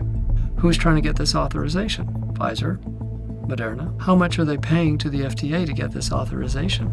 Almost half of its funding comes from pharma. So pharma pays to get a drug approved. Yeah, FDA is all about food and drug safety, and they've just looked the other way. They've ignored their own safety surveillance systems. Instead, what they're doing is they're covering for the vaccine industry, for big pharma. They won't allow the public to even ask the questions. If you look at the FDA, it's a revolving door with the boards of pharma. So somebody sits at the head of the FDA, and now they're sitting on the board of Pfizer. So you have this intertwining corporate interest at the FDA. Joining us right now is Dr. Scott Gottlieb. He's former FDA commissioner, and he also serves on the boards of both Pfizer and Illumina. Medical boards started coming after physicians' licenses if you so much as question what they're saying. How many of you personally have witnessed censorship, intimidation, or professional reprisal and damage as a result of your advocacy for patients? This kind of threat hanging over your head is worse than the threat of getting fired. If I get fired from a particular healthcare organization, I can go to another healthcare organization or go start a private practice. If I lose my medical license, I cannot practice medicine. Why are they destroying these doctors? Well, they want to make an example of them so that nobody else steps out of line or starts asking questions or reports adverse events in the VAERS system. Methodist Hospital threatened their doctors. You cannot sign medical exemptions. You cannot talk about, you cannot report adverse reactions to these vaccines. If they put down that it was a vaccine injury, the physician, the corporation, the hospital, the clinic, they actually won't get reimbursed, so it gets labeled as anxiety. Transparency was likewise abandoned. Along with several colleagues, I had to file a FOIA request to obtain the Pfizer vaccine clinical trial data from the FDA. Instead of trying to figure out how to release this information, they appealed to the courts requesting 55 years. All this time, they're meeting with us.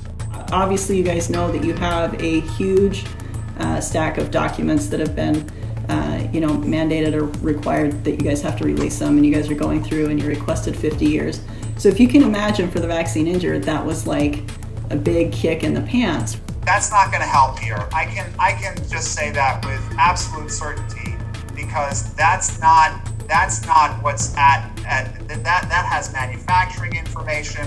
It has clinical trial information that will have to be redacted. The agency came back saying that it wanted 75 years to release this data. FDA supported Pfizer in their desire to withhold that trial information for 75 years or 100, a very long period of time, okay? Basically keep it hidden until we're all dead and gone. I don't think that you'd actually find the answer to the problems that are going on. They found their syndromes in there that they were told for months don't exist. There were nearly 26,000 reports of nervous system disorder. And you know what, it'll come out in the wash and you'll see, I don't think there's anything being hidden here. None of us are denying that there are potential vaccine injury here. No one here is denying what's going on here. None of us are denying that there are these reports of neuropathy. I'm not denying that doesn't, just so we step back. No one's denying it.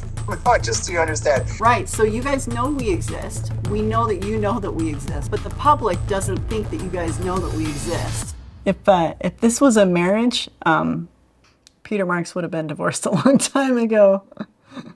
There is not a single promise that he is held up to. I got contacted by attorney Tom Renz over the weekend. He showed me the data that is being extracted from, what is the name of this database? DMED. It's the Defense Medical Database. They have noticed a very alarming increase in instances of certain conditions compared to a 5-year average. Senator Johnson, to the camera, he says, the Department of Defense, the Biden administration is on notice. They must preserve these records, and this must be investigated. Less than 24 hours, the system went down. We couldn't get on. We couldn't find anything. We couldn't do anything. About 48 hours later, it came back up. The database was frozen by the DoD. And then the next week, all of a sudden, all the previous 5 years' number came up. What they did was they took this data that went up 1,100%, and they just brought all this data up like this, or to match. So it looked like there was no real change. So are we really to believe that the United States military, a younger, healthy population than the general U.S. populations, had an incidence of pulmonary embolisms almost 3.2 times the national average? And we just didn't know that we had a problem with pulmonary embolisms in the military? They thought they pulled one over on us. They didn't. They didn't, because then we went back and looked at data from 2001 to 2015 and showed where they shifted the data and cheated.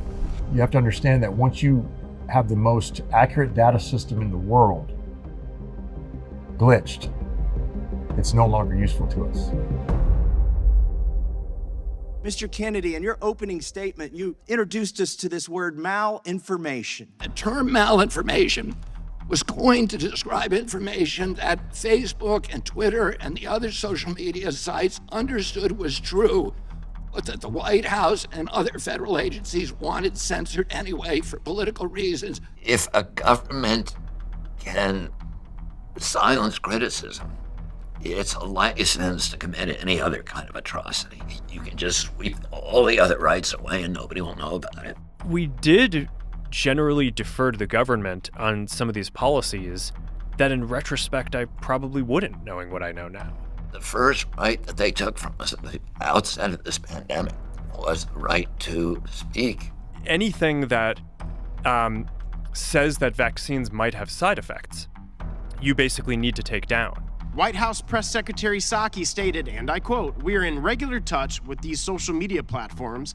Facebook should provide publicly and transparently data on the reach of COVID-19, COVID vaccine misinformation, not just engagement, but the reach of the misinformation. We're flagging problematic posts for Facebook that spread disinformation. Psaki also stated that we have recommended, proposed that they create a robust enforcement strategy. Create a robust enforcement strategy. Who's telling you to take down things that it was that talk about vaccine side effects? It was people in the Biden administration. We've seen many pages of emails between Mr. Flaherty and social media platforms where he relentlessly badgers them to increase the censorship of ordinary Americans' free speech on social media, and he gets results.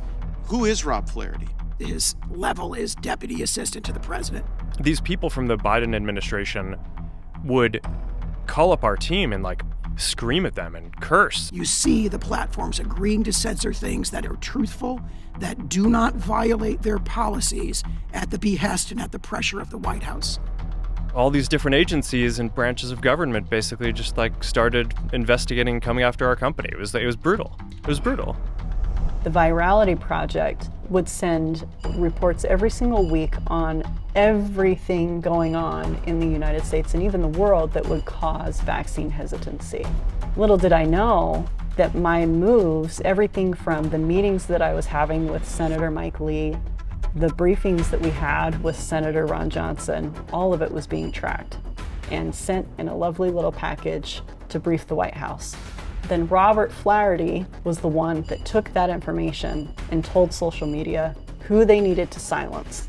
And did Mr. Flaherty ever request any reports from social media companies on specific censorship issues? We see email after email after email from the White House, from Mr. Flaherty, pressuring specifically Facebook, but also other social media platforms to take down disfavored viewpoints. And the emphasis in those emails is on true content. They pushed us super hard to take down things that were true. Any truth, any information that just might increase vaccine hesitancy is not allowed. The true content is what they perceive to be doing the most to undermine the narrative that the White House favored at the time. Once you start censoring, you're on your way to dystopia and totalitarianism.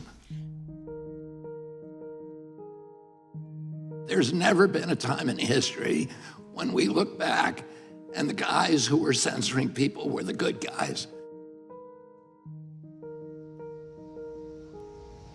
So here we are in Washington, D.C., and the reason that we've come back for a third time is because nothing is happening for those who've been harmed by the COVID vaccines.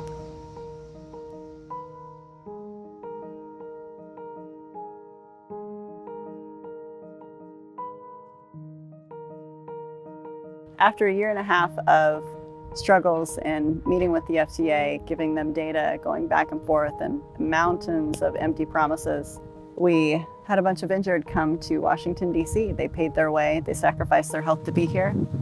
And I'm happy to start. I'm Peter Marks, Director of the Center for Biologics Evaluation and Research. They hid behind a monitor once again. I really appreciate hearing what we heard today, and we'll continue to work towards trying to understand what is, the safety profile of these vaccines as best as we can. we don't have any secrets here. I take what you said today seriously, and we will continue to work through this. So thank you. Take care. Thanks.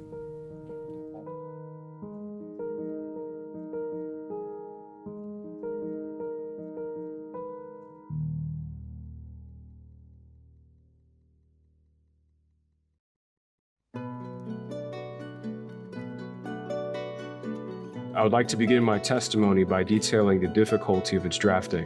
On June 23, 2021, I went to obtain my second COVID vaccine.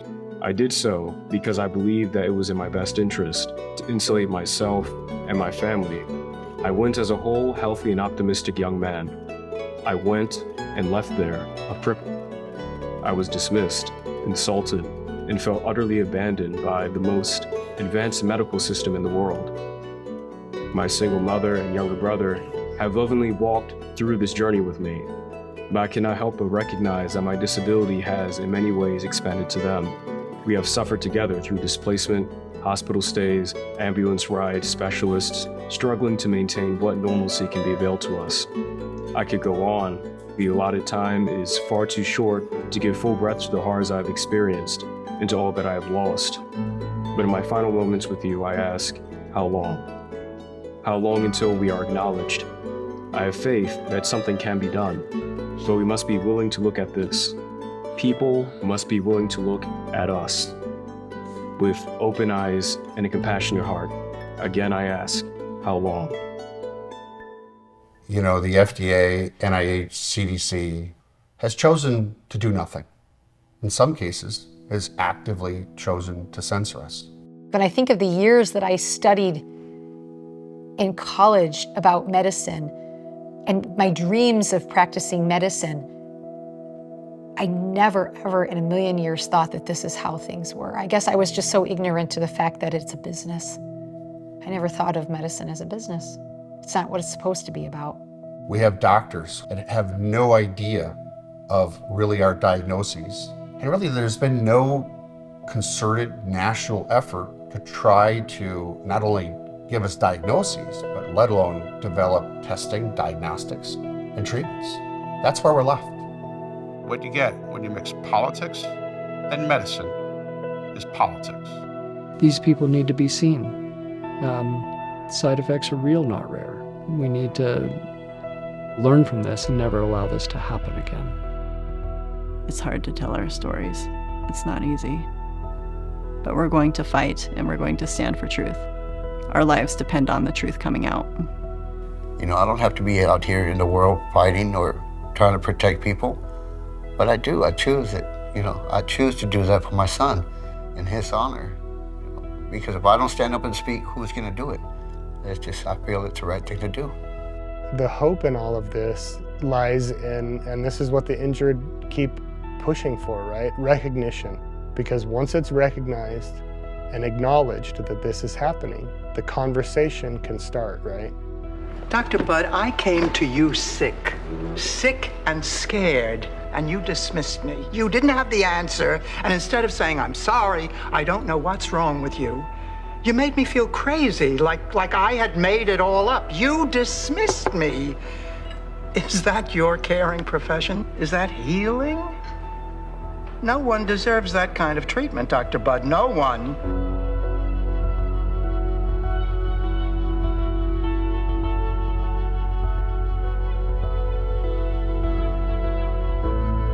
If you look back on all of this and people say, well, why did this happen? What's going on?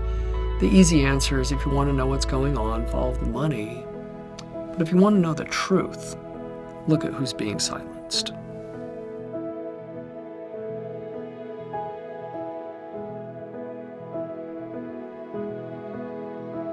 We are a long way from the end of the story. The battle has only just begun. This movie, it's going to be labeled an anti-vax movie. Anti-vaxxers, trying to gain momentum, trying to kill people, murderers. It's coming. This is what a murderer looks like.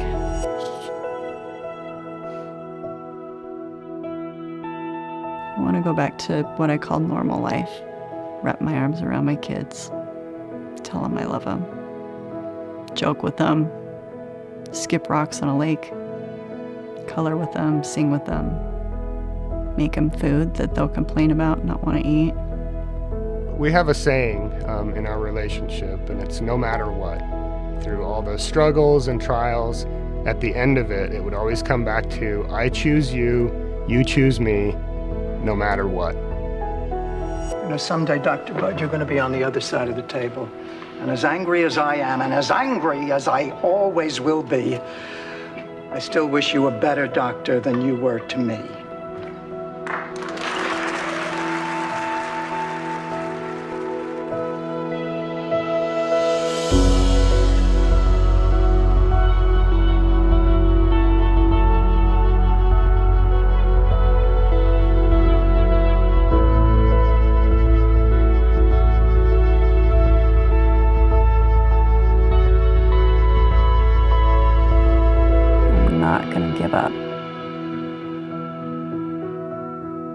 I'm not going to give up on these people.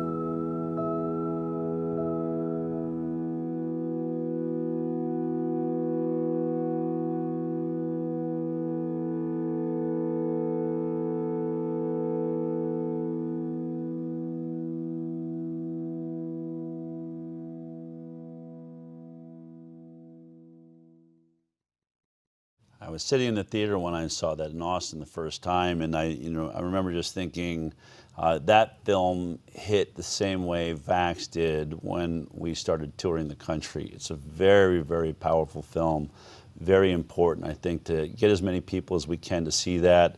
I just wanted a big shout out to React 19, who was a producer on that, and many of the people that were involved in the film are with React 19. Mickey Willis, a brilliant job producing that, and Matt Guthrie, I think that was his directorial debut, and you hit it out of the park. Really excellent. That film leaves you with so many different emotions, right? Sadness for the people that have gone through it, rage for the gaslighting and the lies that have gone on, and then just a sense of empowerment that we all have to come together, that we are realizing this together. In this moment, we know something needs to be done, and we need something to do with that. And that is what the HighWire is all about. We are bringing these issues. We had the real Peter Marks, which you can still see online, that lays out in longer detail all of the gaslighting and lying that the FDA went through with Bree Dressen there. You can check that out. We will continue to bring lawsuits on behalf of people that have been injured. We fought for the military. When we were going through COVID, the military that didn't want to get the vaccine, we fought and got them to stay in the military. We've fought ever since. These are things that you don't see that are going on. Many of the cases, sometimes we will be fighting for a Hasidic Jewish community. These are the things that are going on. We've got to win, and we've got to win big right now. The movie is telling the truth, but we've got to put this now in the courtrooms of America. We've got to win back our religious exemption. We've got to build a fortress right now so big that this can never happen to us again, especially these mandates that forced people into this situation. How many of the people in this story would never have gotten the vaccine except that they were forced to in order to go to work? Those are the things that we're fighting for with Informed Consent Action Network, and I would love it if you would become a donor now. All you have to do is go to the top of the screen, click donate at thehighwire.com, donate to ICANN. We'd love for you to become a recurring donor. That allows us to really have a sense of the flow of funds and what we can do. We're asking for $25 a month for 2025. If you can give more, please do. If you can only afford $1, a cup of coffee like this. I don't know, what is that now at Starbucks? We're talking about $4.50, $5 a month. Think we can skip one cup of coffee? I'll bet you your nerves would love the break. Anyway, for everyone that has sponsored this show, thank you for all of your support that allows us to bring films like this. I know Mickey Willis also does a lot of work. His films are funded through a nonprofit. It's because of people like you out out there that is making this new media sensation happen, and nonprofits like ours. So I hope you'll keep giving to those people that matter to you and those organizations that are really making a difference in your life and for the future of this country. React 19 is a great place to donate to. At the end of that screening was a Q&A.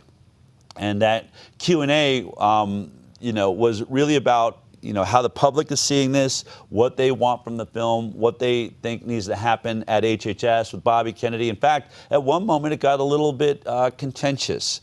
Brett Weinstein was the host of the conversation with Mary Talley Bowden, Doug Cameron, Bree Dressen, and Joel Walskog. This is that Q&A that happened after the film. I hope you enjoy it.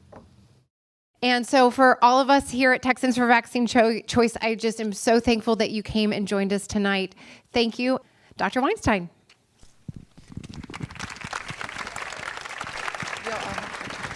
That was quite some film. Am I right? All right. Now the trick here is going to be getting through this without getting choked up. I do not typically cry in public, but there's something about this story that throws me every time I hear it. There's something about what happened to people who did what they were asked, who took these vaccines thinking that they were doing the right thing, found themselves gravely injured, or found that their loved ones were worse than gravely injured. And then not only were they not treated, not only were they told that they were imagining this, but at the point that they tried to help themselves, at the point that they found each other, they were disrupted in their ability to even talk and just understand that what they were experiencing was real and not in their heads. There's something so utterly depraved about keeping innocent, injured people from talking to each other and knowing what was going on with them, that it raises questions in my mind about, well, could a system that is willing to do that to innocent, injured people, was this a mistake, or did they just not care from the beginning? It really raises questions about the entire pandemic for me. So with that, I'm going to try to get out of the way and allow our injured panelists to talk about their experience. And Mary, you of course have had I think you're in a more similar situation to me. You're motivated by watching people suffer and wanting desperately to help them. So can we start with you, Brianne? Can you try to help us understand what it was like to find yourself beyond abandoned and then obstructed in your attempt to just find peace and health? You know, it's a really strange situation to be in, to be abandoned by everybody. I was incredibly lucky to have my family not turn their back on me as well, because there's an extremely high number of people in our groups that the doctor leads the way and gaslights the patient, and they go home and their family does as well. And those are the people that have the highest risk of suicide in our groups. And that speaks directly to the impact of when you're dealing with something that is as horrific and traumatic as this. They just need validation, and they just need someone to look at them in the eye and make sure that they understand that their suffering is real and that they matter. So I remember, I couldn't place it in time, you might be able to do it, but you and I had a conversation pretty early on in which you told me about the shutting down of the Facebook groups in which the vaccine injured had finally found each other. And I could almost find, I was driving as we were having our conversation, I could almost find the location where I was when you told me that, because it was just such breathtaking callousness to do such a thing to people who had done nothing wrong. And in any case, it's an honor to meet you these years later and see that you're still fighting courageously. So thank you for doing that.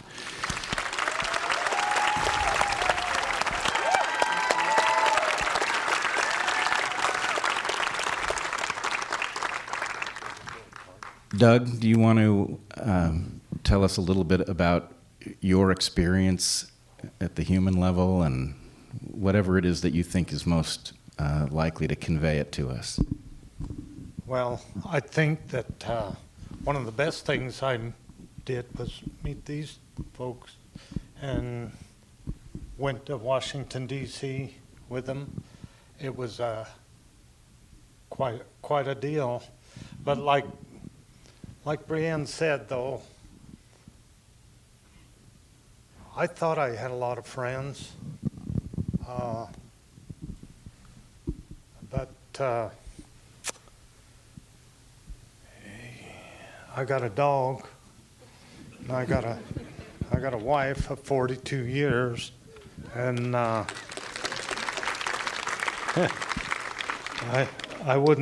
got a good boy too, and that's all I need, I guess. I was a farm manager, and I was taking care of 45 guys, making sure that they went home to a family and had a job and had work, and they left. When I got out of the hospital, I was fired from my job, and that was pretty devastating to me and to my family. But the loneliness you feel is it's unbelievable. How people could do that to other people, and the doctors the same way. I was never told I was crazy. I think I was pretty adamant when I went in what was wrong. I said, I've been in this body 64 years. I know what the hell's going on, you know, and don't tell me, I'll tell you. And that was kind of, I don't know if that was the best thing, but it was my thing. And, you know, I tried to talk to the doctors, and I'd worked on ranches before I went to my last job, and I was on this one ranch for 25 years, and you take care of cattle and stuff. The cattle that you take care of, the cows, the calves, they can't come up to you and say, hey, I need this or I need that. You gotta kind of watch them and see and help them. And I didn't know everything in the cattle business, and I'd have to call a vet. But it didn't bother me to call a vet and say, I need help. But my doctors, who didn't know what was wrong with me, wouldn't ask for help and try to find out, was there somebody else having the same problem? They didn't know. They weren't connected. The hospitals weren't connected to each other. I come to find out that at the same time I was in the hospital, on the other side of the state was another guy with the same thing, but the doctors never communicated, not one bit. So there was no, connection that way. But I thank you for the movie. I thank you for putting it together, being a part of React 19, and thank you all for coming. And I'm doing okay. Carla and I are doing all right. And I'm here for all the young people. Is who I'm here for. I'm not here for me. My race is kind of over, almost. And it's the young people we need to pay attention to. We do not need these vaccines to injure any more young people, as far as I'm concerned. None. So that's all I can say. Yeah, just a couple things. One, it hurts to hear you say that you feel alone. I mean, you're in a room full of, I don't know how many people, a few hundred, and I guarantee you that they are all feeling very connected to you at the moment. So you're not alone, and I know tens of thousands of people, maybe hundreds of thousands of people have seen this movie in the last couple hours here, and just please know that we do feel it. And you know that there's a way we say this in English. We say, "There, but for the grace of God, go I." But I don't even like that in this case, because there's no reason it should have been you and not me, right? That's a random event, and I can imagine being in your shoes all too easily. And I'm sorry it happened to you. Can I tell you one more thing? My wife has a saying, and she put it on her business card. I have business cards, and my wife put it on hers, and it's from the song, Johnny Cash song.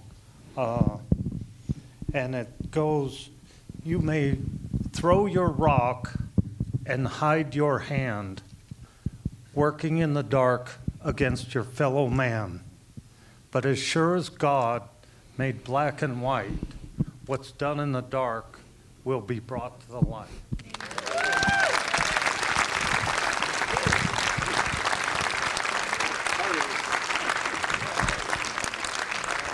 That's beautiful and right on. That's Carla and Johnny Cash. Right. That's her deal. My deal is I ride horses for therapy, and my deal is the outside of a horse is good for the inside of a man. There you go, right? I'm full of. All right, Joel. Tell us what we need to know. Just say that, first of all, if you haven't met Doug Cameron, now you know why we love him. And his awesome wife, Carla. I don't want to take a lot of time. I just want to, first of all, ask you all a non-medical question. Can you believe in this country that this SH blank blank is real? It's unbelievable. But I just want to go back a little bit about, our mission. Our mission is not, we don't want your sympathy. Our goal really is to take our negative, and I never used to cry until 4 years ago. It's a true story. Okay, let me get back on track. Our goal is to take our negative reactions and turn to positive action. We say that over and over. We're not just going out here to tell our sad stories for no reason, okay? What do these people want? I mean, what do they deserve? Recognition, right? But they need research done. They need definitions of their syndromes. And I can tell you more, they need definitions of their syndromes, because a diagnosis, okay, is important, because based on your diagnosis leads to treatment. So we need acknowledgement, research, better diagnostics leading to better therapeutics, okay? What else do we need? Okay. But right now, I would tell you that actually doesn't help us, okay? So we don't spend a lot of, I hope other people, and Senator Johnson, I'll be part of a Senate hearing, an official hearing next week with some other medical providers. But for these people, which I serve, and I'm very blessed in my life to serve these people, we're all friends, we're all part of the same family. But the other thing is we need is, one of the big things is compensation reform. Okay, really the CICP, which is a dismal failure. A lot of people say just get rid of the PrEP Act. That's not that easy to do, and we're basically attacking the PrEP Act at the same time as looking at compensation reform. But the really other thing is we just overall need better medical care.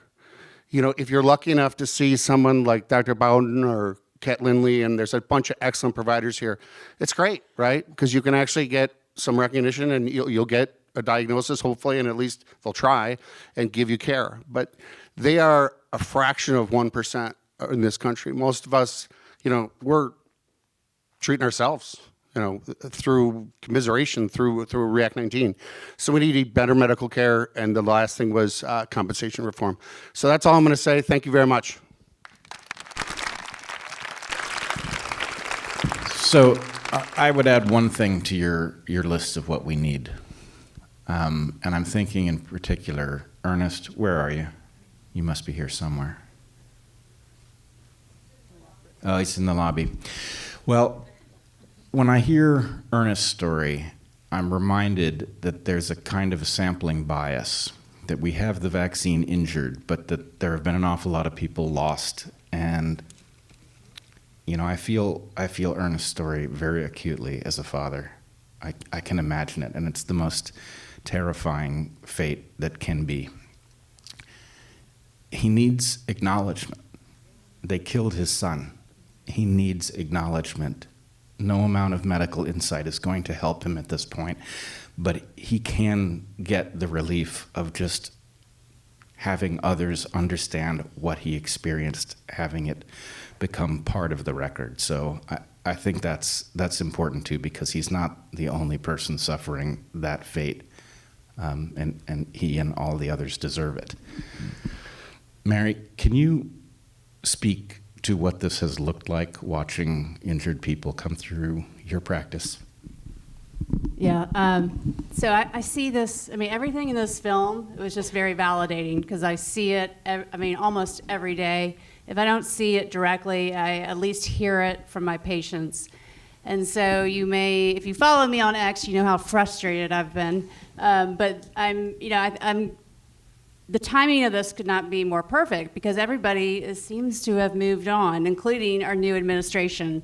So I'm hoping we can just keep the momentum going, get everybody speaking out, and not give up on the fight. And I have to apologize to you guys on behalf of my profession. I was making small talk with somebody today, and he asked me what I did, and I was embarrassed to tell him I was a doctor.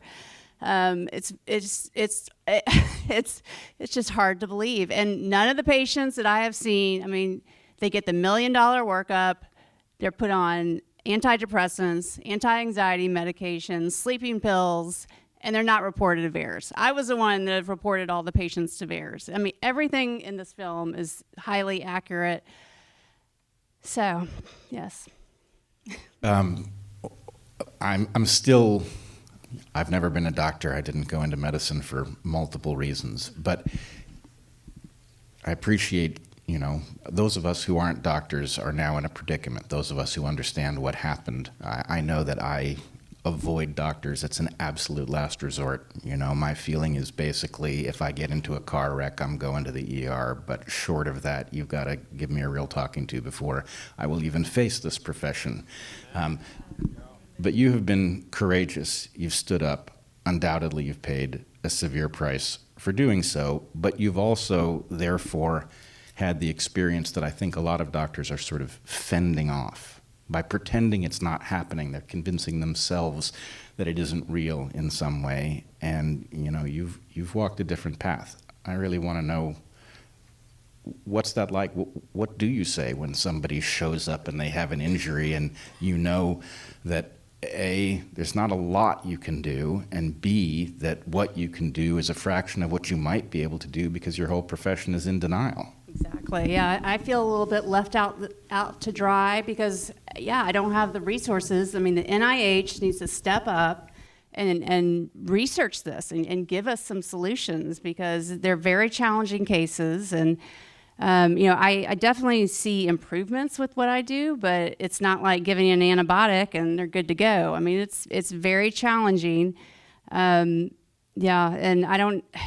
If we could get some people with very big microphones to speak up, and courage is contagious. But if Robert Kennedy, if you're listening, now's the time, please. Well, I will say, in Kennedy's defense, he is now in. No. Yeah, no, you gotta. Well, I'm sorry, I'm going to do it anyway. The fact is, he has been drafted into a game none of us know how to play. And it's a very difficult game, and he is undoubtedly tormented by having to... 25,000 children a day are getting these shots. 25,000 a day. Yeah, but there's just well, no excuse. But I will tell you, as of today, the Wall Street Journal is reporting that the administration is not going to recommend that these shots stay on the childhood vaccine schedule, which has very important implications. It says, A, we are succeeding, B, we haven't been abandoned, and C, the Trump administration is coming around, which is something that I was told at the beginning would not happen. So I don't like waiting either, and I don't like the idea that every day we wait that more people are going to be injected and brought into the ranks of the vaccine injured. I don't like it any better than you do, but I know that in the end, the important thing is that we staunch the bleeding. Well, so my thing is, though, what is the harm in putting the pressure on them as intensely as we can? I mean, that doesn't do any harm. No, Giving them this, yes, we trust you, we'll be quiet. I just don't think I think we just press them. I mean, what's the downside to that? The downside of that is that the Trump administration digs in its heels and doesn't respond at all. Well, and so you think they'll fire Kennedy? Well, I think Kennedy needs support or he's dead in the water. So, yeah, please do. There's obviously, different lessons that we've learned being injured and dealing with the chronic illness, right? And we've learned that we've had to exist in a very small window all the time, right? We can't look at and depend on the government to fix all of our problems. We also can't look at, the doctors to fix all of our problems. One of the biggest lessons that I've learned, and I think Joel would agree, Doug the same, the answers and the solutions are within. We don't need to depend on the government. We, every single person in this room, we're here with passion, resolve. We have the capability to make change happen.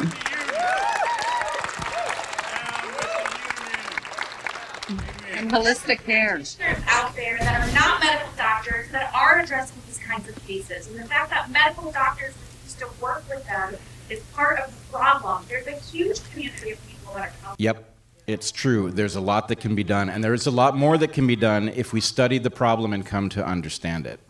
If we had a huge government grant to devote to the research, I mean, that could go a long way. Talk to these people. You don't need a huge medical grant. This kind of arrogance is part of the problem. Look, we are better off if we have information on what these syndromes are. Part of what's going on is that the nature of these vaccines, and it was touched on in the film, but the nature of these vaccines is to do body-wide damage. The range of symptoms is incredibly broad because of the nature of these vaccine platforms. And so, yes, it is very important that people find the strength in themselves. It is also very important that we begin to take this seriously as a medical problem, study it, and figure out what the proper remedies are. That's job one. Job two is making sure that we learn the lesson from this properly.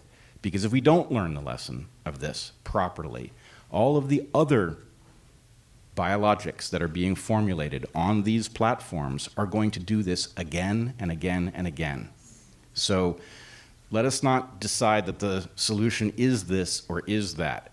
We can't depend on the government. We learned that lesson during COVID, but we would be much better off if it was on our side. So we do have to allow people who are learning to play this governmental game to do their job so that we can bring all the power to bear that's necessary to address the massive crisis that they created.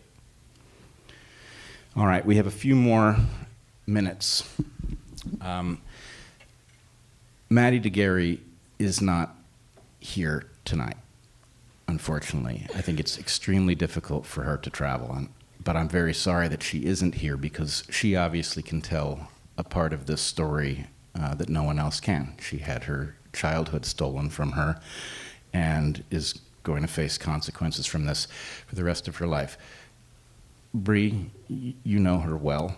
Can you speak on her behalf? Tell us something about what she's facing and what you expect to happen. Yeah, so the taping on this wrapped in 2023. The vast majority of it wrapped the end of 2022. And so that's a long time ago. This little girl, she was 12 years old. She's now 16.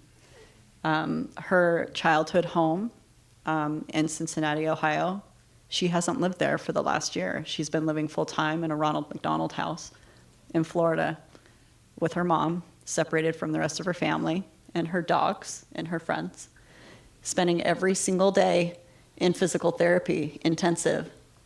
This is something that she could be getting in Ohio, and she can't get it there because all of Ohio's children's clinics and the hospitals are controlled by the Cincinnati Children's Hospital, which was the main place where the Pfizer clinical trial rolled out.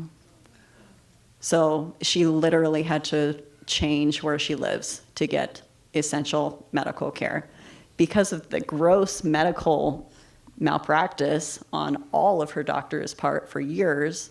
That kid is dealing with very permanent injuries. She's fighting like hell to regain her life. And she's an inspiration to every single one of us old farts out here dealing with the same crap. Because I have never met another person in this entire experience with more tenacity and more of a will to just fight this than her. She's an inspiration to us. She's an inspiration to the whole country. Yeah, she's a beautiful person, and I think there's a way that her story, because children are by definition innocent, her story conveys the message in some ways better than the others. I will also just say you used the term medical malpractice, and I think it's appropriate because you applied it to her doctors. But that we in this movement have to realize that many, including the people who ran the trials that you were injured in, that Maddie was injured in, are guilty of something beyond malpractice.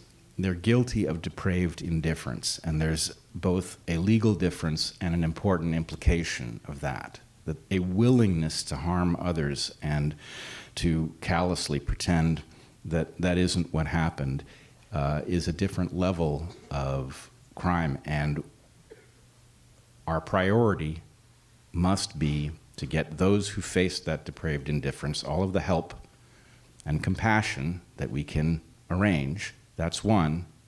And the other job is to make sure that we add as few new people to those ranks as is humanly possible. And I think that's, in some sense, what's, I hesitate to say it, but driving you crazy, Mary, is... Wait. Whoa. Okay, all right. I didn't mean that in any personal way. It would drive any rational person crazy. It's driving, yes, well, we are all trying to figure out in what way to deal with an unthinkable situation. We're dealing with an atrocity, right? How does one deal with an atrocity? Do you become strategic in order to reduce the chances that the atrocity will continue? Do you say atrocities are atrocities and you should shout at the top of your lungs? I don't know that either one of these Do you know the strategy? Do I know the strategy? Yes. Well, I don't think we have one as a coordinated community, and I think that's... Do you know Robert Kennedy's strategy? No. Do you? No. So I am assuming there isn't one, which is why I think we need to be, assume there is none. Well, I wouldn't... I talked to some members of the team, and there is a strategy happening in the next few months.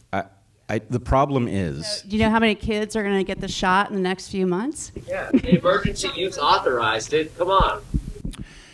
So... by Congress.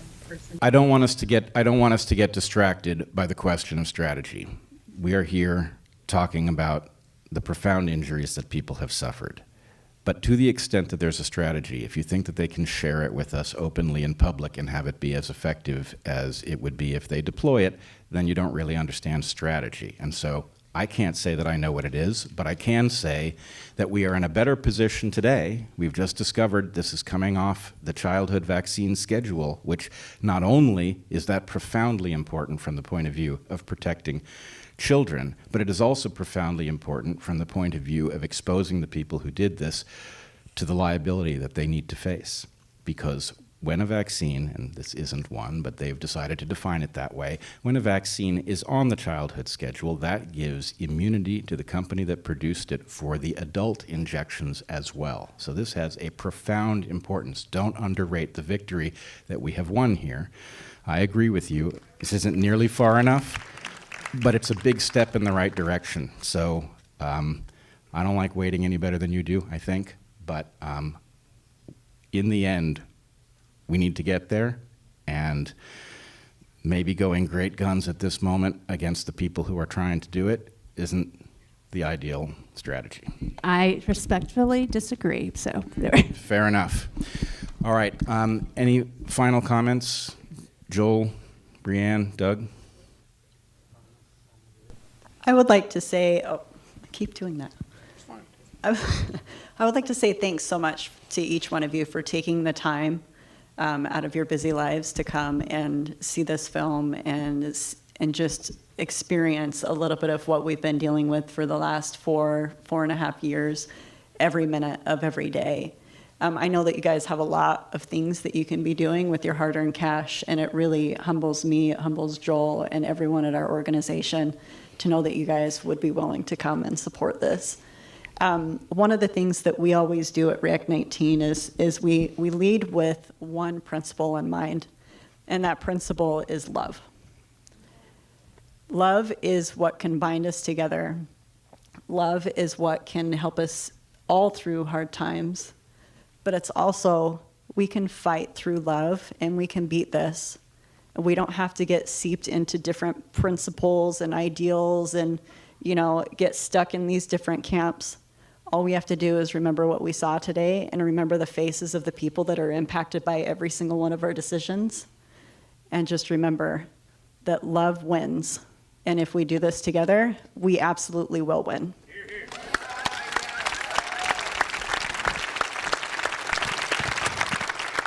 That's beautiful. Doug, you look like you have something to say. I'd just like to thank the people from Texas for having us.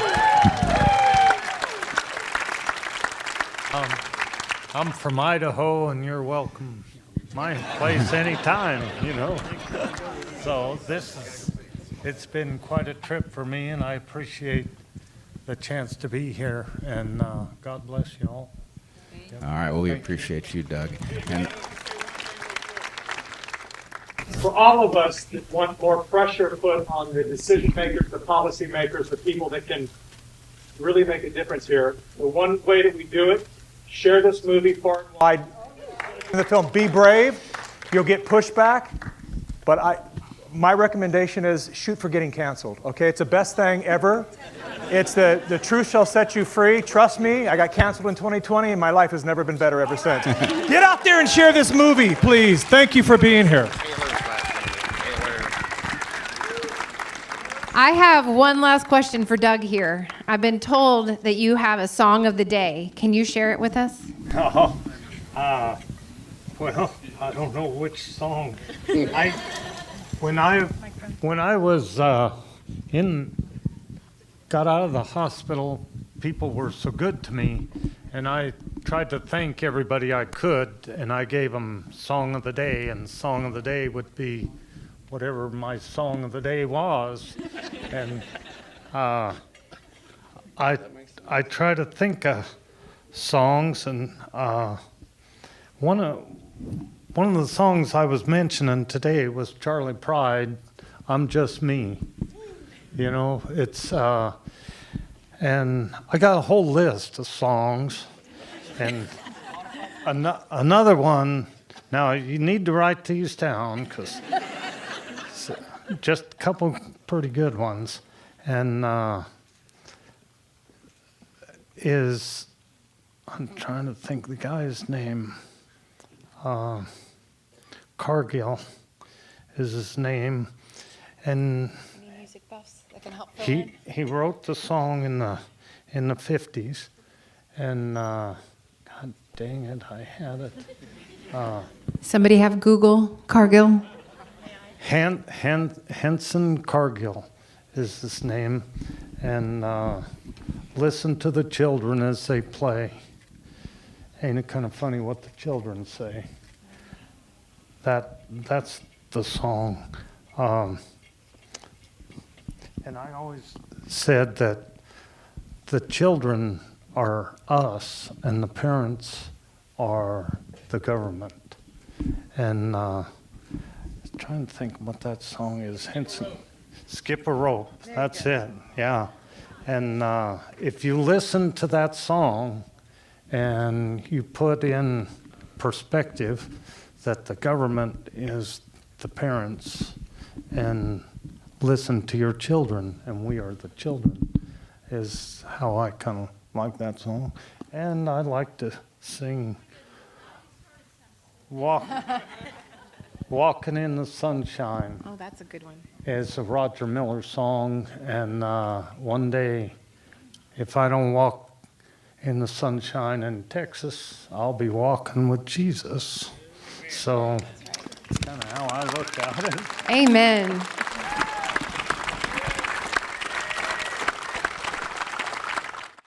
All right, well, an amazing debate there in some conversations about how much pressure we should really be putting on HHS, Bobby Kennedy, a conversation we're having all the time. That's the beauty of a free country. Imagine there's countries that can't even play a film like Follow the Silenced. So tomorrow, as you celebrate 4th of July, let's celebrate the freedoms that we have. That bullet that we all missed when we had a party that was saying that they didn't care about free speech any longer, that they were going to end misinformation from the mouths of the very people that censored the HighWire, that censored the Plandemic and Mickey Willis and so many voices like ours. We lost our YouTube channel. We lost our Facebook channel throughout COVID. Freedom was hanging in the balance, and you and me and all of us came together and said, not on our watch. This moment of putting Robert Kennedy Jr. into as HHS Secretary, that is a Boston Tea Party moment. This is a disruption that they didn't expect to happen. Doesn't mean we're not going to take our eye off the prize, but they know we're here now. They know we mean business. They know this medical freedom movement counts. Donald Trump knows that it votes, and so does the Democratic Party. And as long as they keep avoiding taking care of their constituency and fighting for body sovereignty, they're going to have a hard time celebrating the 4th of July the way that we will tomorrow. This was a year of victory. It doesn't mean America's perfect. We are as perfect as we are diversified. We are as diversified as we are unique and independent. That is what makes this country great, and I am so excited to celebrate tomorrow everything and every part of our voice that rang across the world over these last few years. We're going to keep telling the truth on the HighWire as long as it's legal, and probably even then, until they throw us in jail. Until then, I'll see you next week on the HighWire.